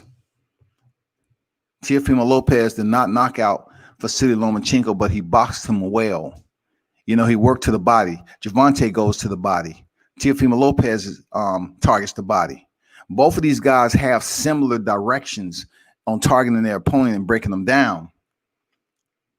Will that be the case when they face each other? Because I just don't see one or the other being able to delegate a thorough body attack without facing punishment or counter shot in return. And when you got two power punchers that's countering, we already know.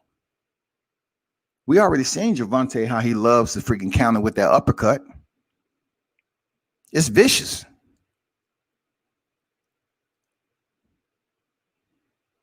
That would be a damn good fight. And we'll keep our fingers crossed for 2021, people, because it all depends on how they want to link up these belts and how would they put that fight on TV. If indeed it's Devin Haney, Teofimo for undisputed. If Team Teofimo, Team Lopez wants to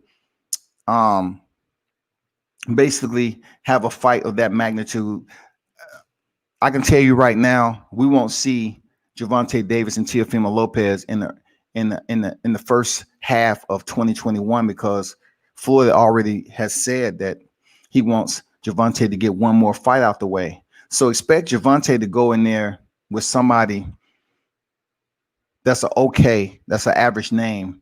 I don't see him going in there with a big top tier opponent to start off his 2021. I don't see it happening. But what I do see potentially at the end of 2021, we may see a big fight in the lightweight division if it deals with Gervonta Davis. Now, for Devin Haney, I don't know. Teofimo Lopez holds all the cards. He's the A side, point blank, no ifs, ands, or buts about it. And him and Team Lopez is going to make the decision how they see fit. We might not see a Devin Haney Lopez next after this Gamboa fight. But we may see Lopez step in there with somebody. I would want to see an undisputed fight for all the marbles and crowns. Why not? I would want to see that shit at lightweight. Even though I'm a 100% Teofimo Lopez supporter, I'm a fan of the fighter. That doesn't mean I want him to just walk away in the distance and go to 140 and fight a fight, because there's a lot that's going on up there at 140.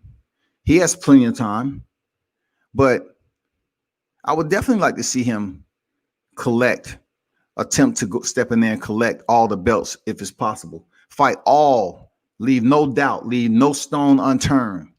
Just have one of the biggest fights. Devin Haney and Teofimo Lopez will absolutely do pretty damn good numbers, but I don't think it'll do higher numbers than him facing Gervonta Davis.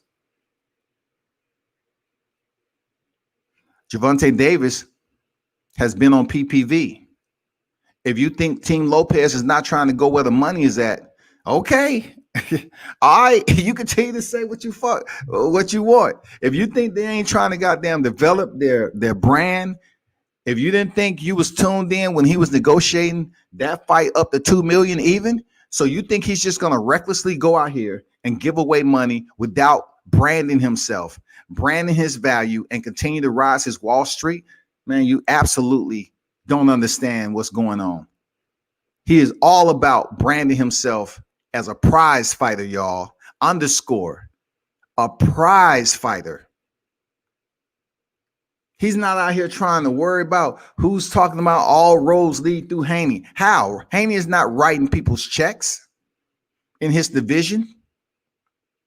It's going to be up to Haney to emulate the same pathway. He's going to have to do the same thing for his brand, and that includes making decisions that people may not agree with. We know that. It's going to happen with him making decisions that people are not going to agree with. If the money is right, you're going to go where the money is. You're not going to sit up here and placate everybody who wants you to fight this person and that person, all because it's social media. When you have all the belts, you are the shot caller. You can't sit up here and keep on saying just because Devin Haney has a WBC belt, all roads lead through him. That is untrue. Because boxing is a business first. And Teofimo Lopez proved that he's about his business by negotiating his $2 million for his fight with Vasily Lomachenko. Now it goes up from there. He's the A side. He's made more money in a fight than Devin Haney. Right now, if you ask me, my top three in the lightweight division, it would be Teofimo Lopez, Gervonta Davis, and thirdly, Devin Haney.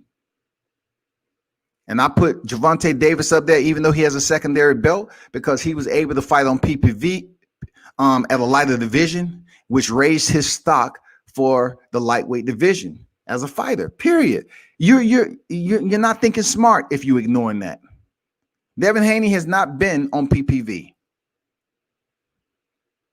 But you're probably saying to yourself, neither has Teofimo Lopez. You're right. But he has all the belts.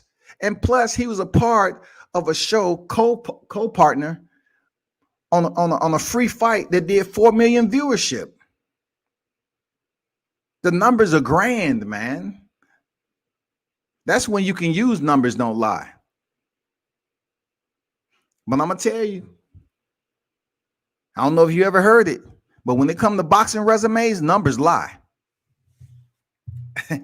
Believe me when I tell you, when it comes to some boxing resumes, numbers lie. Numbers lie. Because boxing will always have a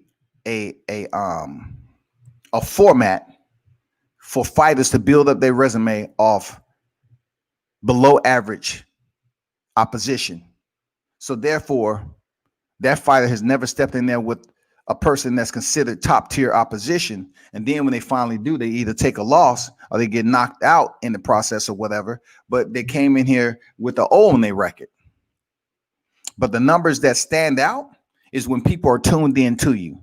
like the 4 million that tuned in to see Lomachenko versus Lopez, the numbers that tuned in for the PPV with Gervonta fighting at a lighter weight class, picking up another strap. That's why he's number 2 in the lightweight division. The only way he's not number 1 is because he doesn't have the belts like Teofimo Lopez. Teofimo Lopez is the king of the lightweight division right now. He has the belts. Until someone dethrones him, he is the lightweight king right now. Period. I know it's euphony to your ears, but it is. He is the king of the lightweight division. Gervonta is a close second. He just needs the straps, and he need a big fight. But you cannot be number 1 in the lightweight division if you don't have the belts.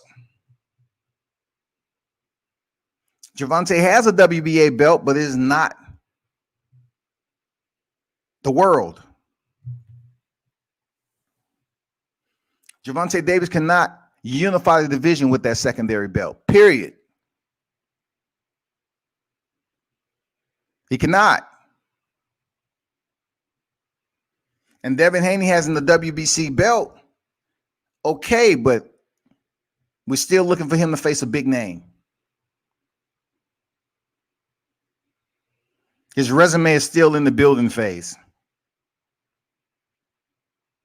Gervonta has been a champion at another division, 130 junior lightweight, and also he's a champion at the lightweight division.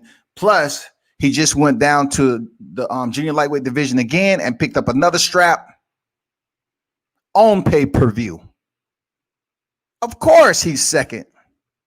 Of course, get it, digest it. Those of you that's hard to understand that want to sit up here and keep saying Devin Haney's number 1 lightweight, he is not. We haven't even seen him perform coming off his shoulder injury yet. Let's be real with ourselves. The man was in recess. We haven't seen him perform against an opponent like he's about to step in there with.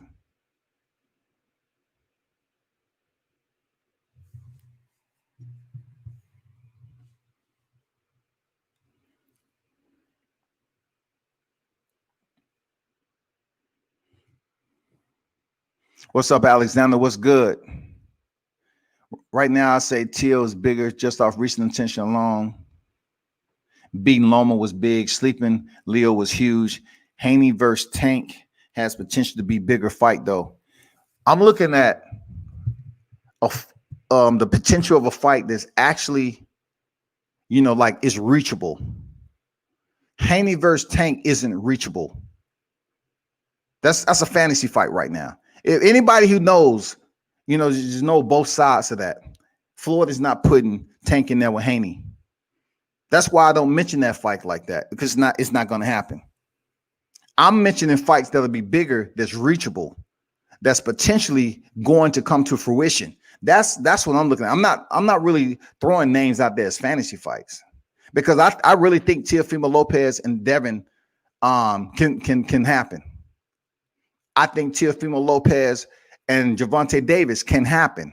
Why? Because Floyd said, I want him to get one more fight before I consider him to face Teofimo Lopez. So therefore, it's reachable. No one's really talking about Haney and Tank. If Teofimo and Devin is planning on having 1 or 2 fights before, remaining in the lightweight division, shit, they gone. They going up to 140. Tank ain't leaving 140 anytime soon. He's basically probably going to be doing the same thing Lomachenko is doing and fluctuating between 35 and 30, 35 and 30. He already put it out there that he wouldn't mind dropping back down to 130 for a big fight. He already said it. He already said it, y'all. Money. I'm telling you, every fight, I don't like using every, but I think so. Every fight that he has at 130 when he visits is going to be PPV. I'm telling you, man. I know for a fact Floyd has something pending. He has some on the damn stove for Gervonta. He just got to keep Gervonta happy, happy, happy to know that, hey, let's do the same thing next fight camp that we did this fight camp. And you go in there and perform, and man, you will be you will be absolutely on a whole nother level of superstardom when it comes to PPV. You continue to do what you're doing there, Tank, and being disciplined in between fights. I will get you to the highest level of monetary blessings. Just let me put my magic in there. That's what Floyd is trying to keep Tank in his good graces, man. I'm telling you.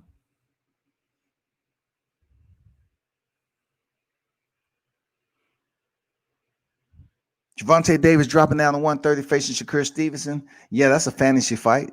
That'll be a damn good fight. I tell you that. Gervonta Davis stepping down and facing Miguel Berchelt. Oscar Valdez.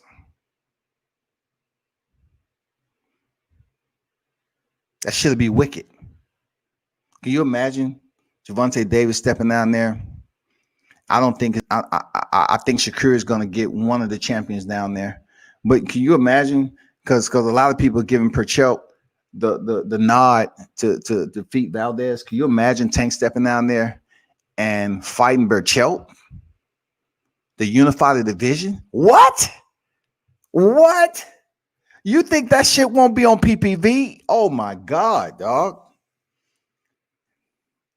What? That should be huge, man. Mitch say TMT PBZ first top ranked ESPN partnering with Showtime. Man, you know what it is with that. They're about to make some money in 2021. That was the first fight back with a partial live gate during the pandemic. People, shit, they trying to make some money. And it wasn't that bad either. I'm not gonna lie, it wasn't that bad. The whole mask thing, it wasn't that bad. But listen, y'all understand one thing about this mask. They only make it mandatory for certain people because Floyd told them straight out he ain't wearing no goddamn mask. So if COVID, you trying to tell me COVID don't matter for Floyd? They want to say mask, put on your mask. Floyd told them straight up he wasn't putting on a mask, and nobody said shit.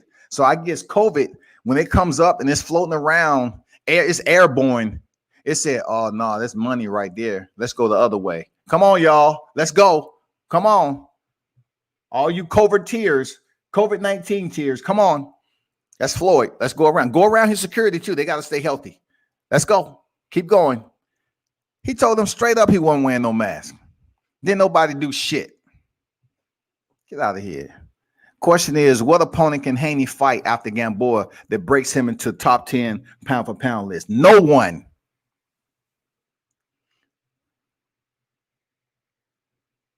No one.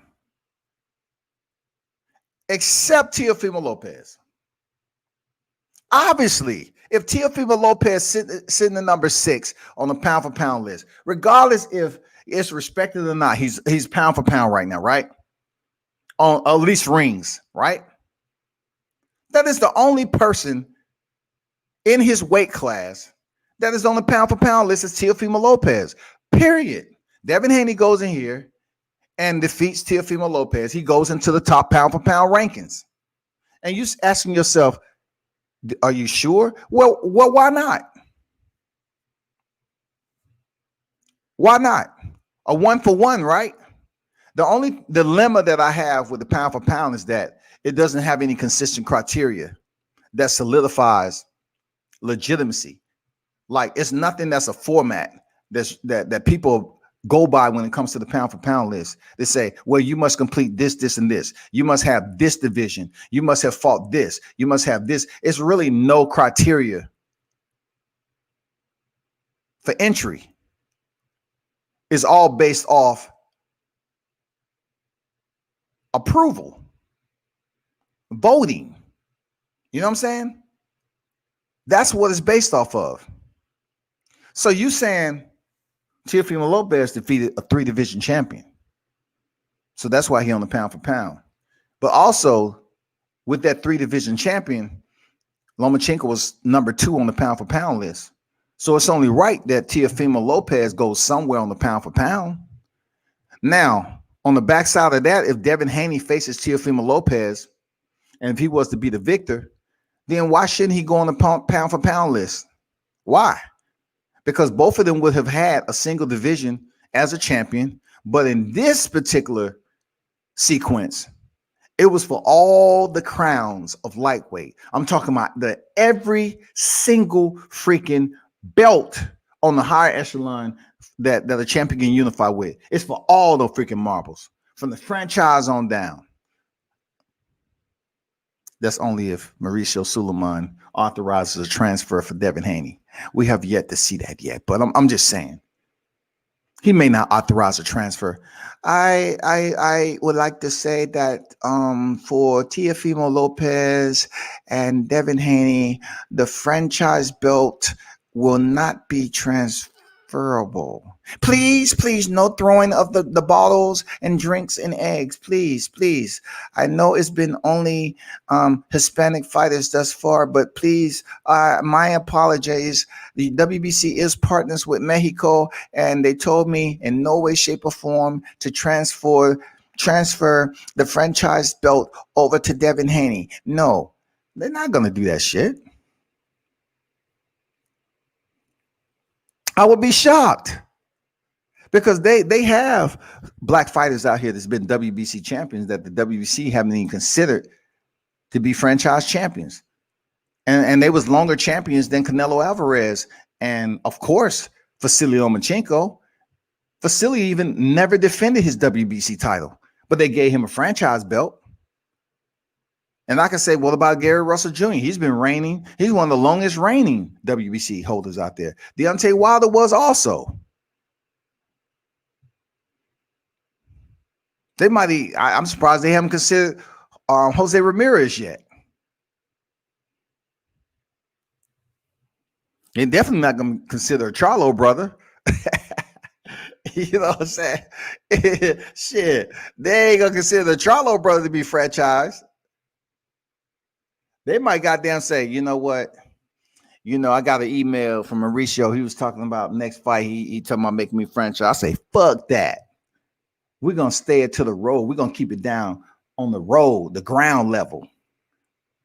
I want to fight my mandatories. Who else is going to be giving that? They're not going to give on Nordine O'Bali a freaking franchise belt at bantamweight. Burchelt?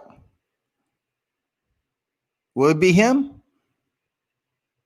Like who's next?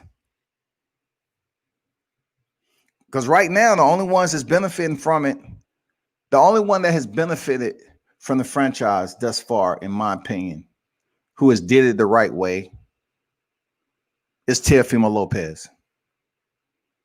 That's it. That's the only one who has did it the right way. No turning back after PPV. TMT will find Tank an opponent with the name, most likely someone at 130.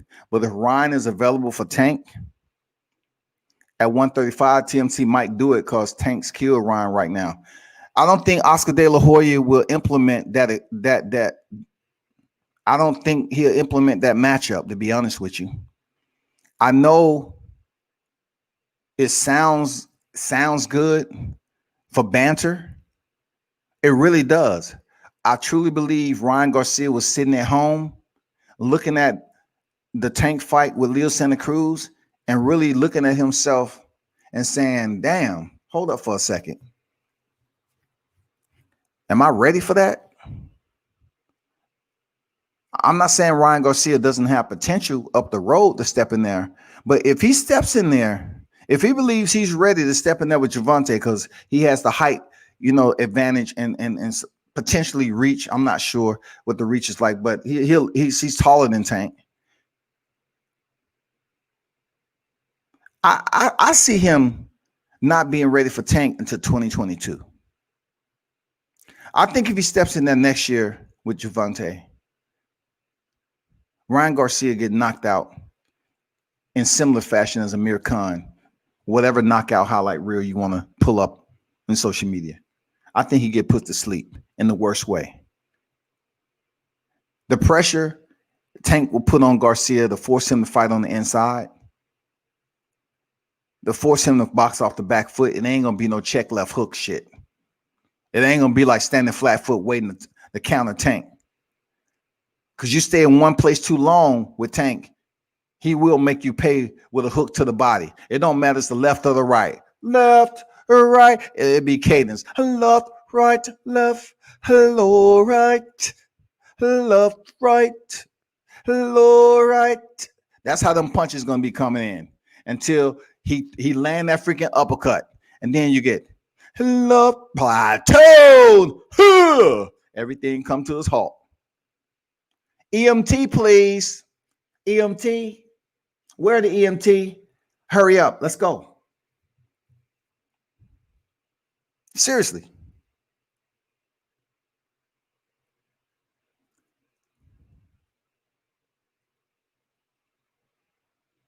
It'll be interesting, though. If Ryan Garcia decides to take this fight after the Campbell fight, because we're assuming he's going to go in there and defeat Luke Campbell. But Luke Campbell's a tough customer, man. He can box. I just know I've been seeing Ryan Garcia stop cats. I'm not convinced. I'm not sold yet. But then I look at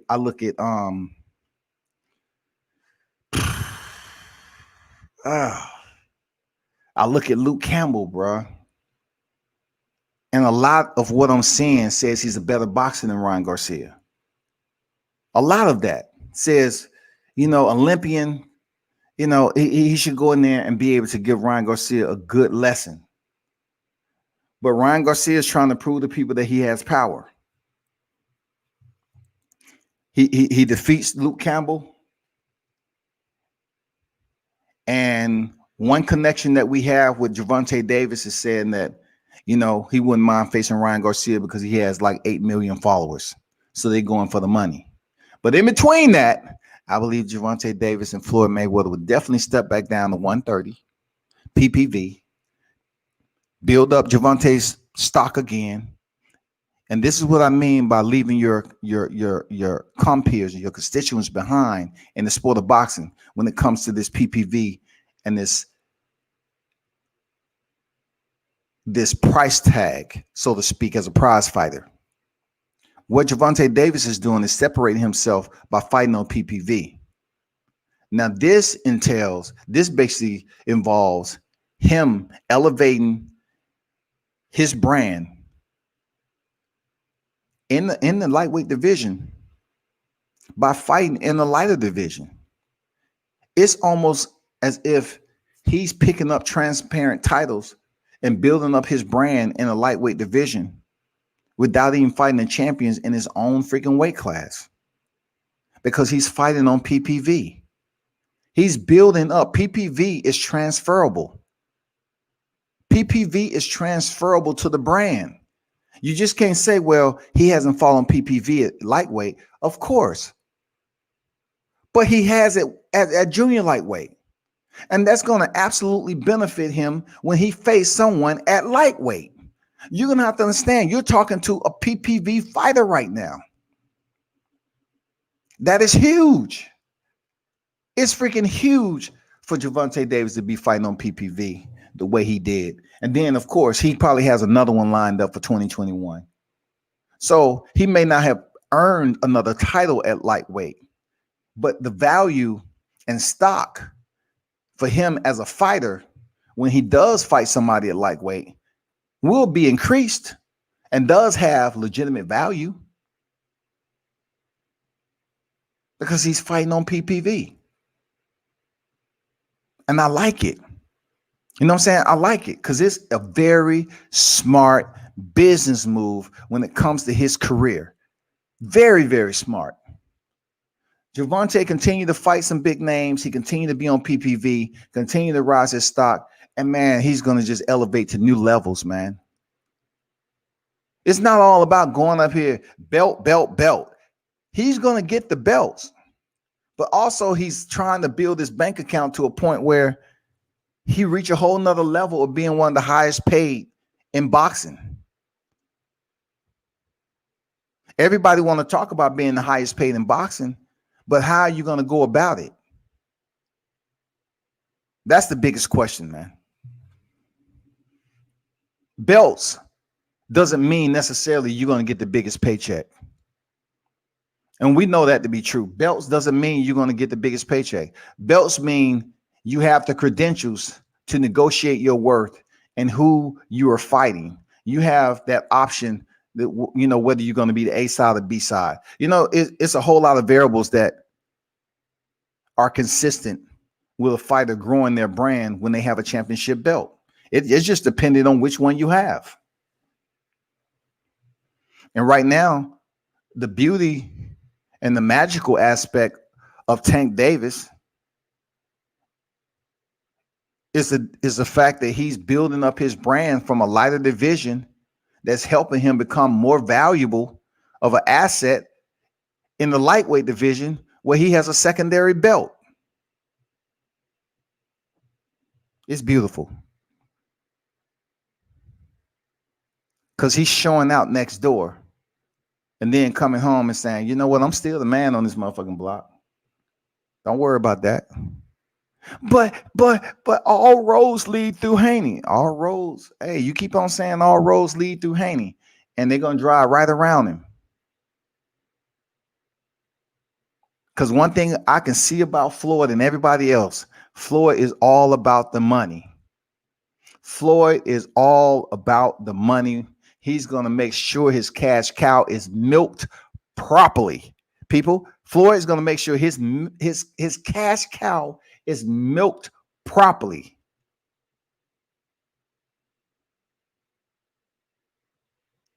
Because Gervonta get paid, Floyd get paid.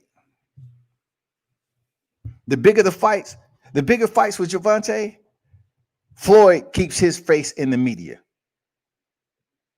I'm serious. Come on, man. I'm not lying. You know I'm not lying. You know I'm not lying, man. You know I'm not lying. Floyd is at a point right now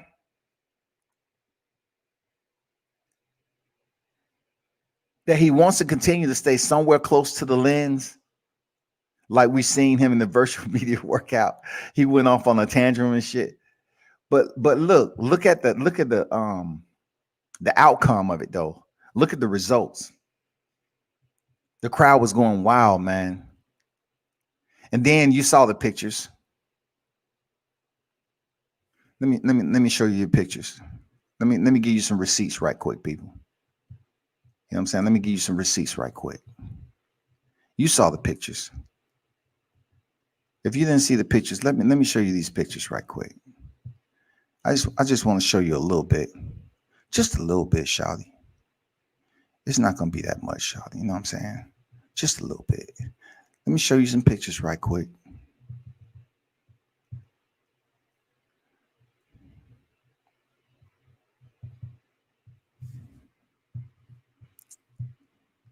Just want to show you some pics right quick. I'm uploading this shit.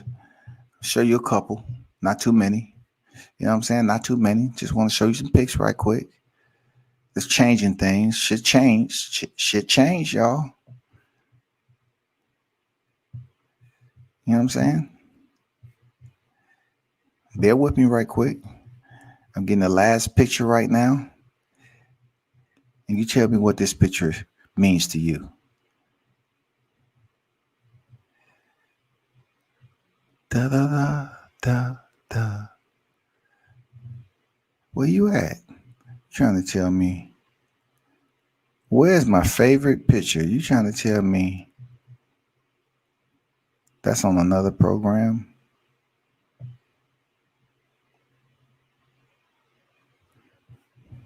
Y'all be patient. I'm about to go recon this right quick.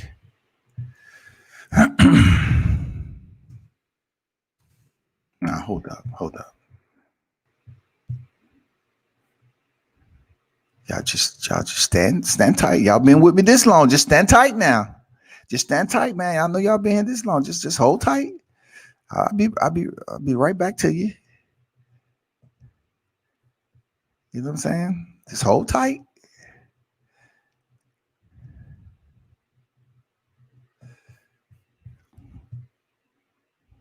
I just need to go recon something right quick. Because this right here is gonna change This may be something that when it comes to business, people are willing to accept. You know what I'm saying? And the reason why I had to go recon this picture, because it changes everything when it comes to how people are going to look at Gervonta Davis brand as far as being matched up with Floyd Mayweather. Okay. Boom. This picture right here says a lot. Look at that, y'all. Gervonta is on his knees, his hands, and he's showing homage while he's listening to Floyd tell him, hey, just stick with it.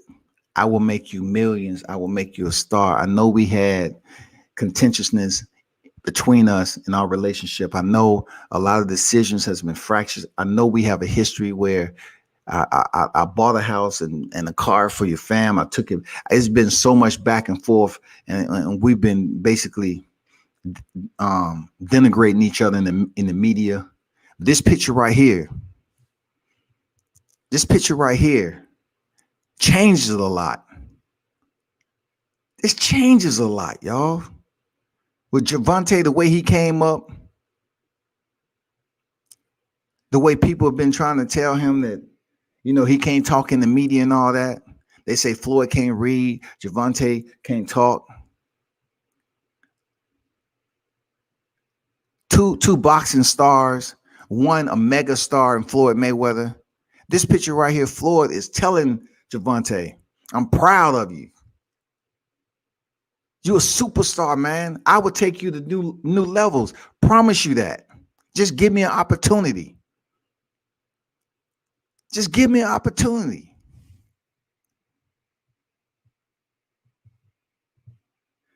This right here, Gervonta, man, that's what he does, man. Look how good a shape he in, dog. Look at the type of shape Gervonta had a damn good camp. He's looking out to the partial gate, to the people in attendance, the crowd. I don't know if you've seen my videos of the walkout.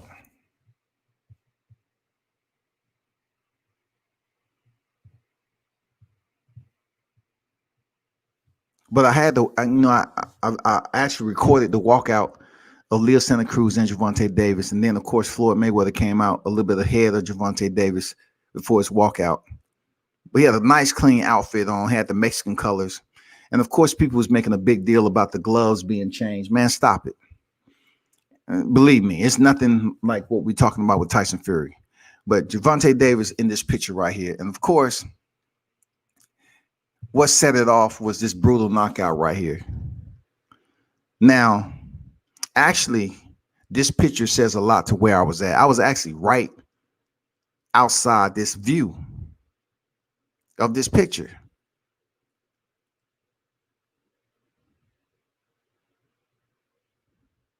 When I was looking at Gervonta weight on the right hand of Leo Santa Cruz, and Leo was just standing there stationary, you can see Gervonta was playing like he was setting him up, like he was doing it so sly, sneakish. And he allowed Leo Santa Cruz to connect on him. And then he stayed there. Leo Santa Cruz sent that right hand again. And then he stayed there. And right when Leo sent it again, stand in rhythm, Gervonta just off center. Boom. Brutal. That's a brutal knockout, y'all. Look at it. When it comes to pugilism, look at the knockout, man. It is absolutely vicious. It is a belligerent finish. It is one of the best knockouts you would see.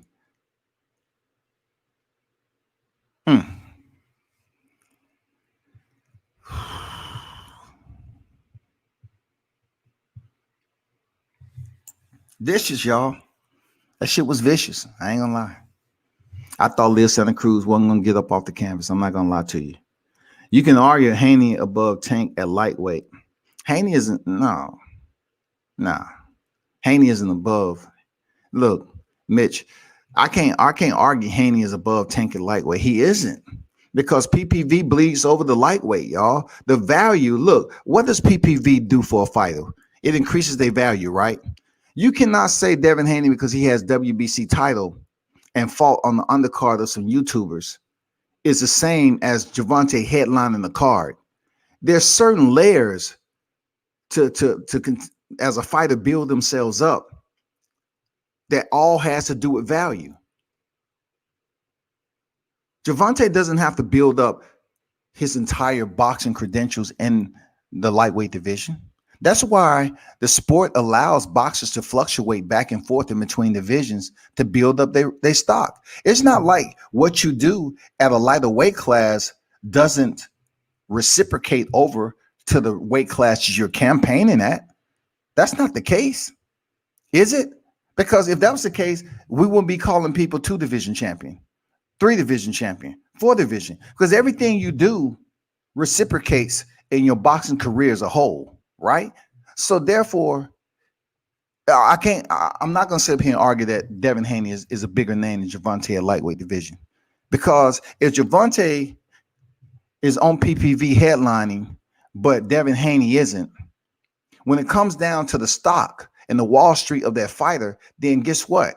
His portfolio is built and it continues to grow. It's all about the boxing portfolio. The portfolio is what makes a fighter's value and his worth,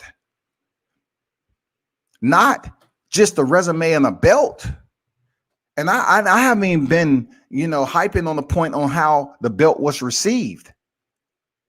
Period. He did not fight a champion for the belt. But then again, like I said, I like doing juxtaposed comparisons. Neither did Tank. Tank fought for the vacant WBA regular title at lightweight, okay? But I'm saying he fought for the vacant. Devin Haney was elevated to the WBC title. Not until he goes in there and accomplishes something like to the value of what Teofimo Lopez was able to do. Man, it's not going to equal up. You're not going to say that Gervonta Davis fighting on PPV is less in the lightweight division because he doesn't have one of the bigger titles. No, man, this is smart. This is very much business etiquette. This is being orchestrated by the top tier financial connoisseur in Floyd Mayweather. This is being orchestrated absolutely amazingly. And people should start taking note of that instead of talking about those belts, which aren't worth any damn thing. Those belts ain't worth anything when it comes to making money. Is it a process when you leave the sport of boxing that you can cash in your belts and take it to get the praise? Right? Is this something in boxing that's saying, you know what, for the WBC title, you defended it 5 times. So once you retire, each belt is going to be worth $300,000. Okay. Each year after that, you add on an additional $10,000 on that. It's not the case.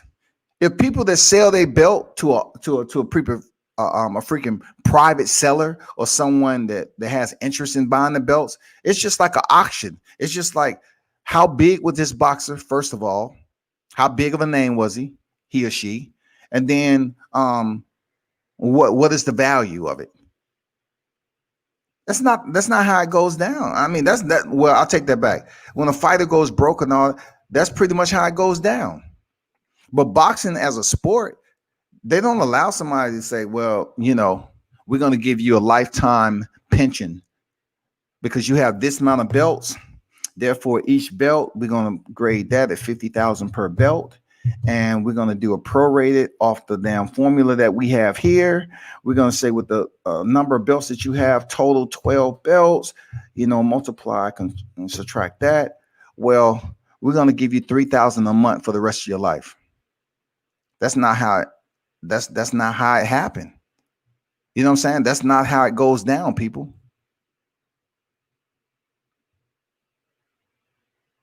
Y'all putting too much emphasis. It's good for the credential to have the belt. It is. But when it comes to making money, You cannot continue to say the same thing. Devin Haney has a WBC. He has a WBC. He has a WBC. What does Teofimo has? Not only what does he have, how many people tuned in to see him fight the second pound for pound fighter? Devin Haney doesn't have a Lomachenko on his record, nor does he have a unification on his record.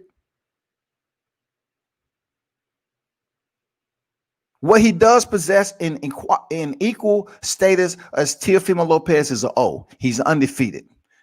But when it comes down to Teofimo being ahead of Devin Haney in this lightweight division, he was able to do more in a short period of time than Devin Haney, which is very factual. 16-0. You want to talk about how many fights Devin Haney has? Yes, he has more experience, but he has less credentials applicable to putting him as a top lightweight outside of his name. It takes more than that. You know it takes more than that. It takes more than just a belt. It takes more than social media.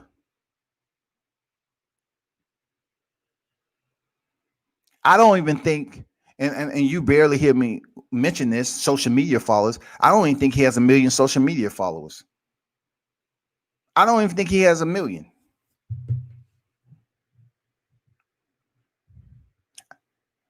I rarely even speak on this bogus ass freaking social media shit.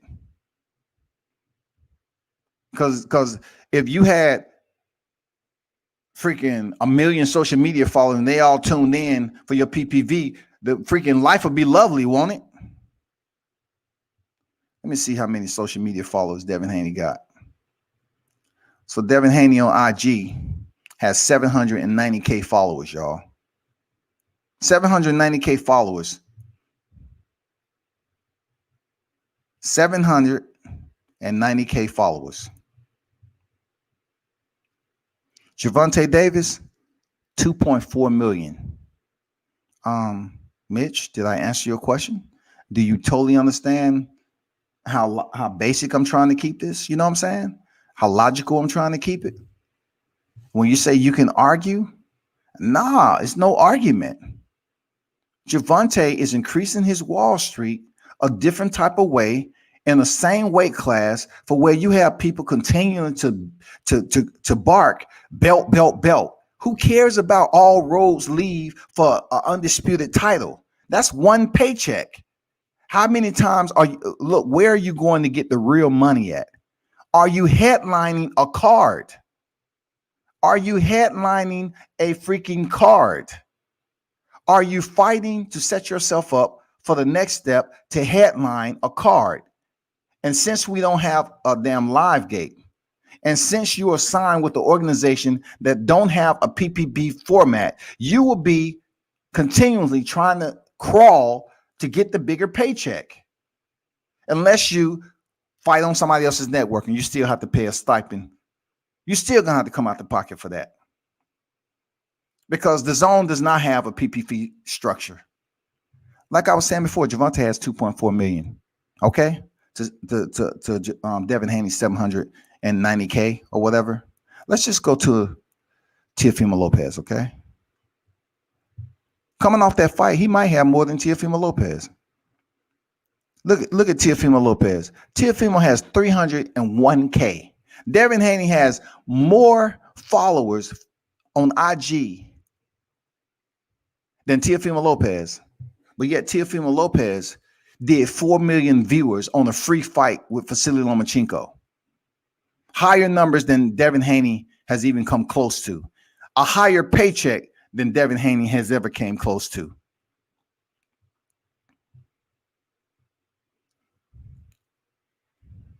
But let's check this out though.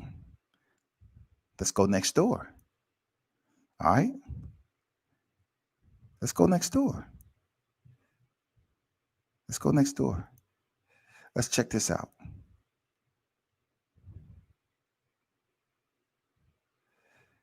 I'm not even gonna go to Twitter because that's just insanely undervalued.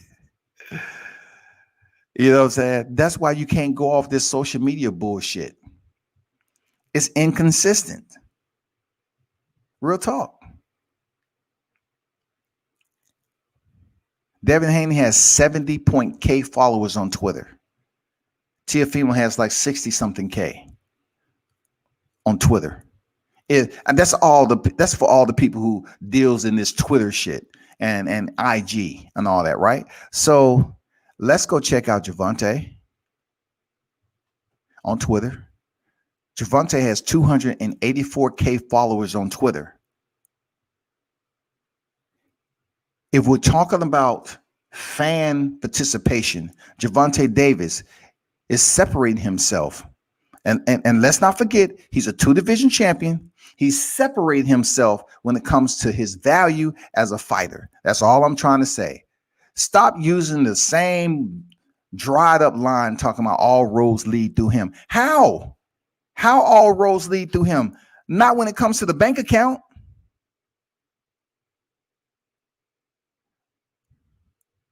Let me tell you how they're going to sit up here and take advantage of the bag.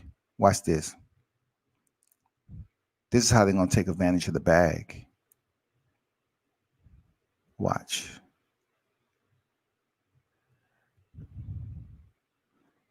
So, Ryan Garcia, who I just told you Tank had like 250 some K followers. Ryan Garcia on Twitter has 452K followers, right? But what's amazing on how much of a gap he has, if you go to Ryan Garcia's freaking IG, King Ray, he has 7.5 million followers on IG, y'all. 7.5 million followers on IG. I repeat, 7.5 million followers to Gervonta Davis, 2.5 million. And you're trying to tell me all roads lead through who again? I don't want to hear it. I don't want to hear where the roads lead to if you don't think boxing is a business. All roads lead through who? Not from what I'm looking at. Because we live in an era where numbers, when it comes to social media, they always want to say, oh, how many views you got on that video, or how many this, how many that. When it comes to these fighters, social media is going to have a little bit of say-so in this. Just like Gervonta said, I would rather fight Ryan Garcia. He has all the followers. Do you think out of this 7.5 million, Ryan is not going to bring people to the motherfucking seats to see Gervonta Davis, Ryan Garcia? That's a potential fight that's out there.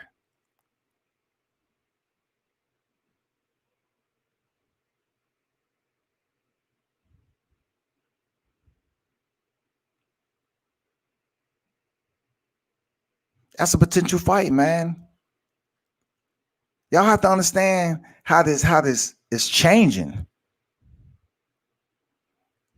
One thing I can commend Ryan Garcia is doing is constantly putting videos out here marketing himself, because him marketing himself is going to last longer when he starts to pick up these losses.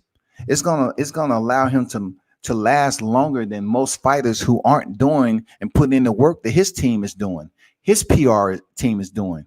Just like Danny Garcia. Danny Garcia is stepping in Errol Spence after coming off a loss with Sean Porter, who Errol Spence defeated. But he's about to step in there for another nice payday.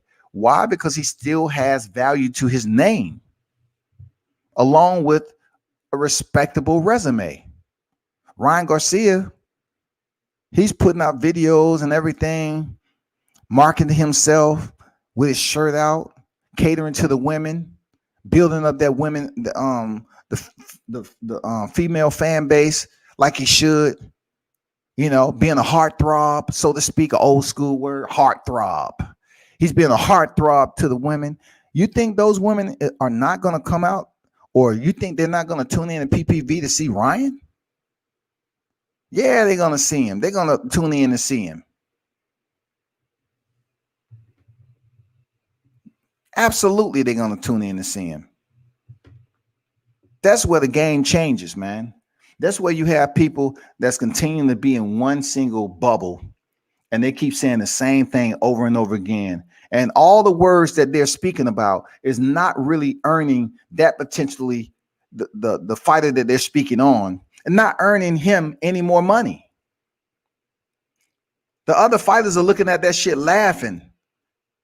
They laughing too damn hard, and they saying, man, I'm about to fight on PPV again. They still talking about this. Or I'm about to fight this opponent and make 2.5 to 3 million, and they still talking about this. You can continue to talk about where the roads lead to, but what happens, what is going on in front of you if you refuse to acknowledge it, that shit keeps on moving.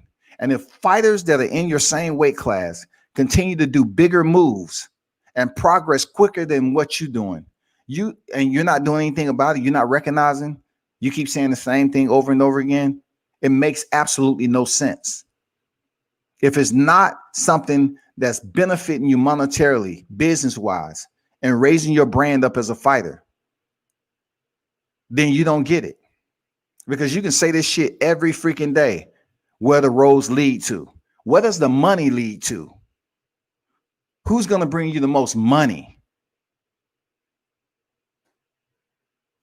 Because you can fight somebody and make more money than a person with a belt.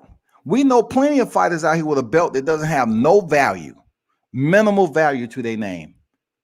Don't nobody want to see him, but he's a WBO champion. I don't care. No one's gonna come to pay him seeing. You heard Bob Arum say that shit all the time. There's so many belts out here boxing.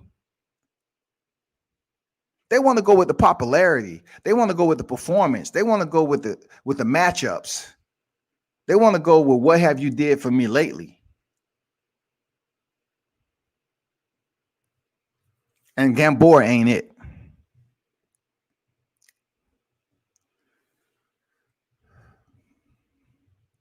Mitch say Luke Campbell is solid but basic with no power. Yeah, he can box, man. Floyd got that vaccine cocktail. Yeah, man. Floyd told them straight up. They're telling people put mask on and all. Man, put your mask on. But you have people that's in the stand that don't have a mask on. That's bullshitting. You have all this. You have Floyd walking down there with no mask on. You're not jumping over the rail saying, hey, I know you're Floyd, but come on, Floyd, set the example. I was just in back telling security. I didn't see that boxer. What's his name is? Oh, Floyd. Is Money? Which one is it? Floyd or Money? Well, Money. I was just telling security, say that guy needs a mask on. He's violating the COVID-19 rules and regulations. Why isn't, by golly, he's wearing a goddamn COVID mask? Is he special? Just because he's dressed all fancy doesn't mean he can go against the rules and regulations, therefore applied here inside the arena. Get her done. Somebody get on him right now. They weren't telling Floyd shit. Floyd was back there with the cameras rolling like, man, I ain't putting on no damn mask. I'm Mayweather Promotions. People really need to understand what they're doing. They're trying to make a big thing when you're not going to have people closing distance on Floyd Mayweather trying to force him to say, hey, you know what? We're going to kick you out the arena if you ain't got no mask on, Floyd. Floyd didn't have a mask on the whole entire fight. Anyway, moving on. Yeah, he got that vaccine cocktail, man. Yep.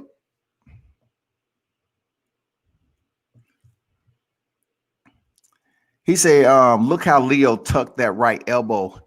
He thought a body shot was coming. He did, man. Look, when I was looking at freaking Leo, right, and I saw his expressions of the body shots start to really affect him at the end of the second, third, I believe. And he really was trying, his corner was telling him, say, hey, protect that body, tuck the elbows. The one thing about it is that Tank is so damn sly when he was whipping, and people think he's whipping those punches. And then the first thing they want to say, he's not going to be able to land that whipping punch on Devin Haney. Bro, he was doing that for a reaction. Fighters just don't sit up here and fight all tight. Fighters that stand out, they have a loose technique.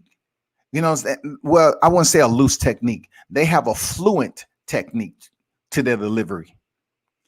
And he was basically just taking a little bit of time off the delivery by whipping. He was kind of loading up and winding up to get a reaction out of Leo. And when Leo thought he was going to the body like he usually was, he came up with the uppercut, man. Leo thought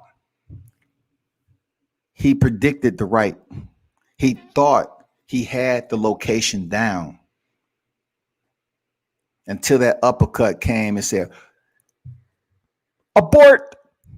Abort the mission. Abort. Abort the mission. Wrong target. Wrong target. Wrong target. Abort the mission. That uppercut landed. Leo never saw it coming. He thought he was going to the body. He was expecting to feel that punch. And Tank goddamn landed that uppercut underneath. Oh my God, my Jesus. Go tell it on the mountain, over the hills and everywhere. Go tell. I mean, God damn, dog. Y'all got me going up here singing old songs of the church down here in the Southern Baptist Church down here. God damn. What's going on, Rap Star? What's good, man? What's good? Salute to you, man. Tank said he was hitting his gloves once he saw Leo's head move after punching his glove. He knew Leo couldn't take it. When Leo threw that second straight right hand, and Tank put his gloves up there, Leo felt that, okay, you ain't gonna move. I'm a redirect the shot. I'm gonna send it right hand straight down the middle again, but I'm gonna send it with a little bit more power because he had already connected when he connected on Tank up against the ropes. Tank stayed there, so he didn't go anywhere. He hit him, popped Tank head back. Tank stayed right there. Leo sent it again. Boom. He sent it. Shit, Tank moved off center. Shot that damn left uppercut underneath. Oh, my God.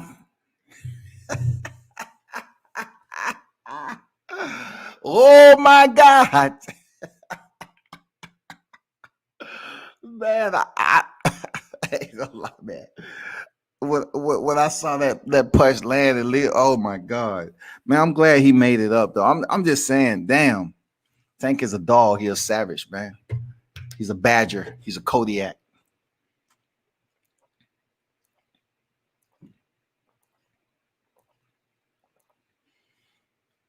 I'm telling you, y'all,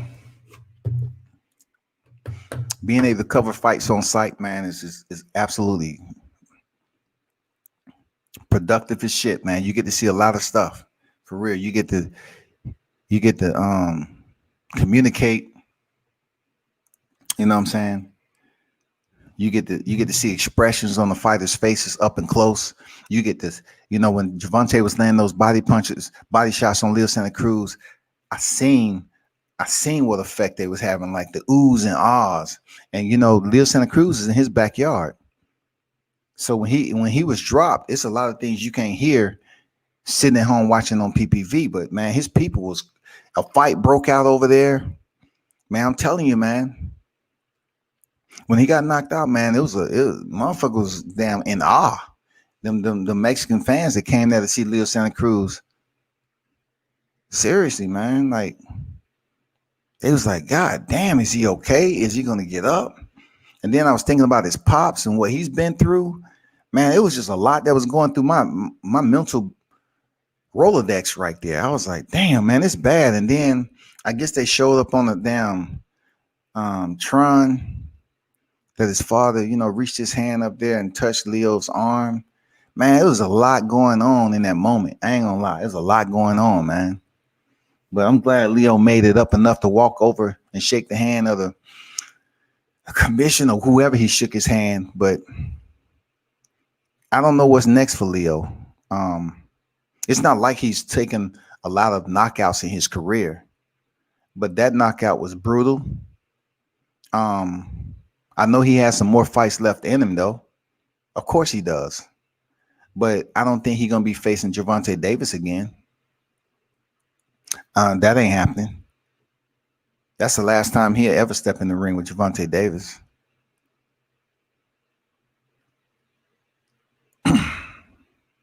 That's the last time he would step in the ring with Gervonta Davis. I'll tell you that.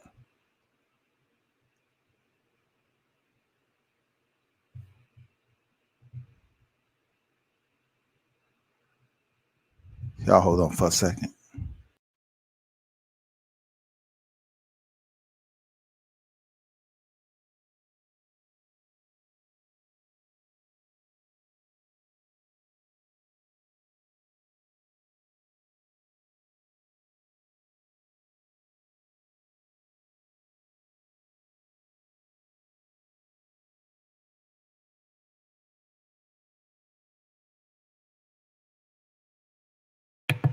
Yeah, but it's been a pleasure, y'all. Y'all got to keep on kicking it with your boy, man. I definitely be covered. I'll be covering the Devin Haney fight, of course. I will be here covering the Devin Haney fight. I don't have any plans to be on site at any gyms. I don't think, but I'll definitely be here to cover that Devin Haney fight with Gamboa. And it is what it is, man. Like I said before, Devin Haney needs to go in here and close out this guy in 6 rounds or less. Period. He need to do it half of what Gervonta was able to do. That's just me, because he's an older fighter. He's way past his competitive edge.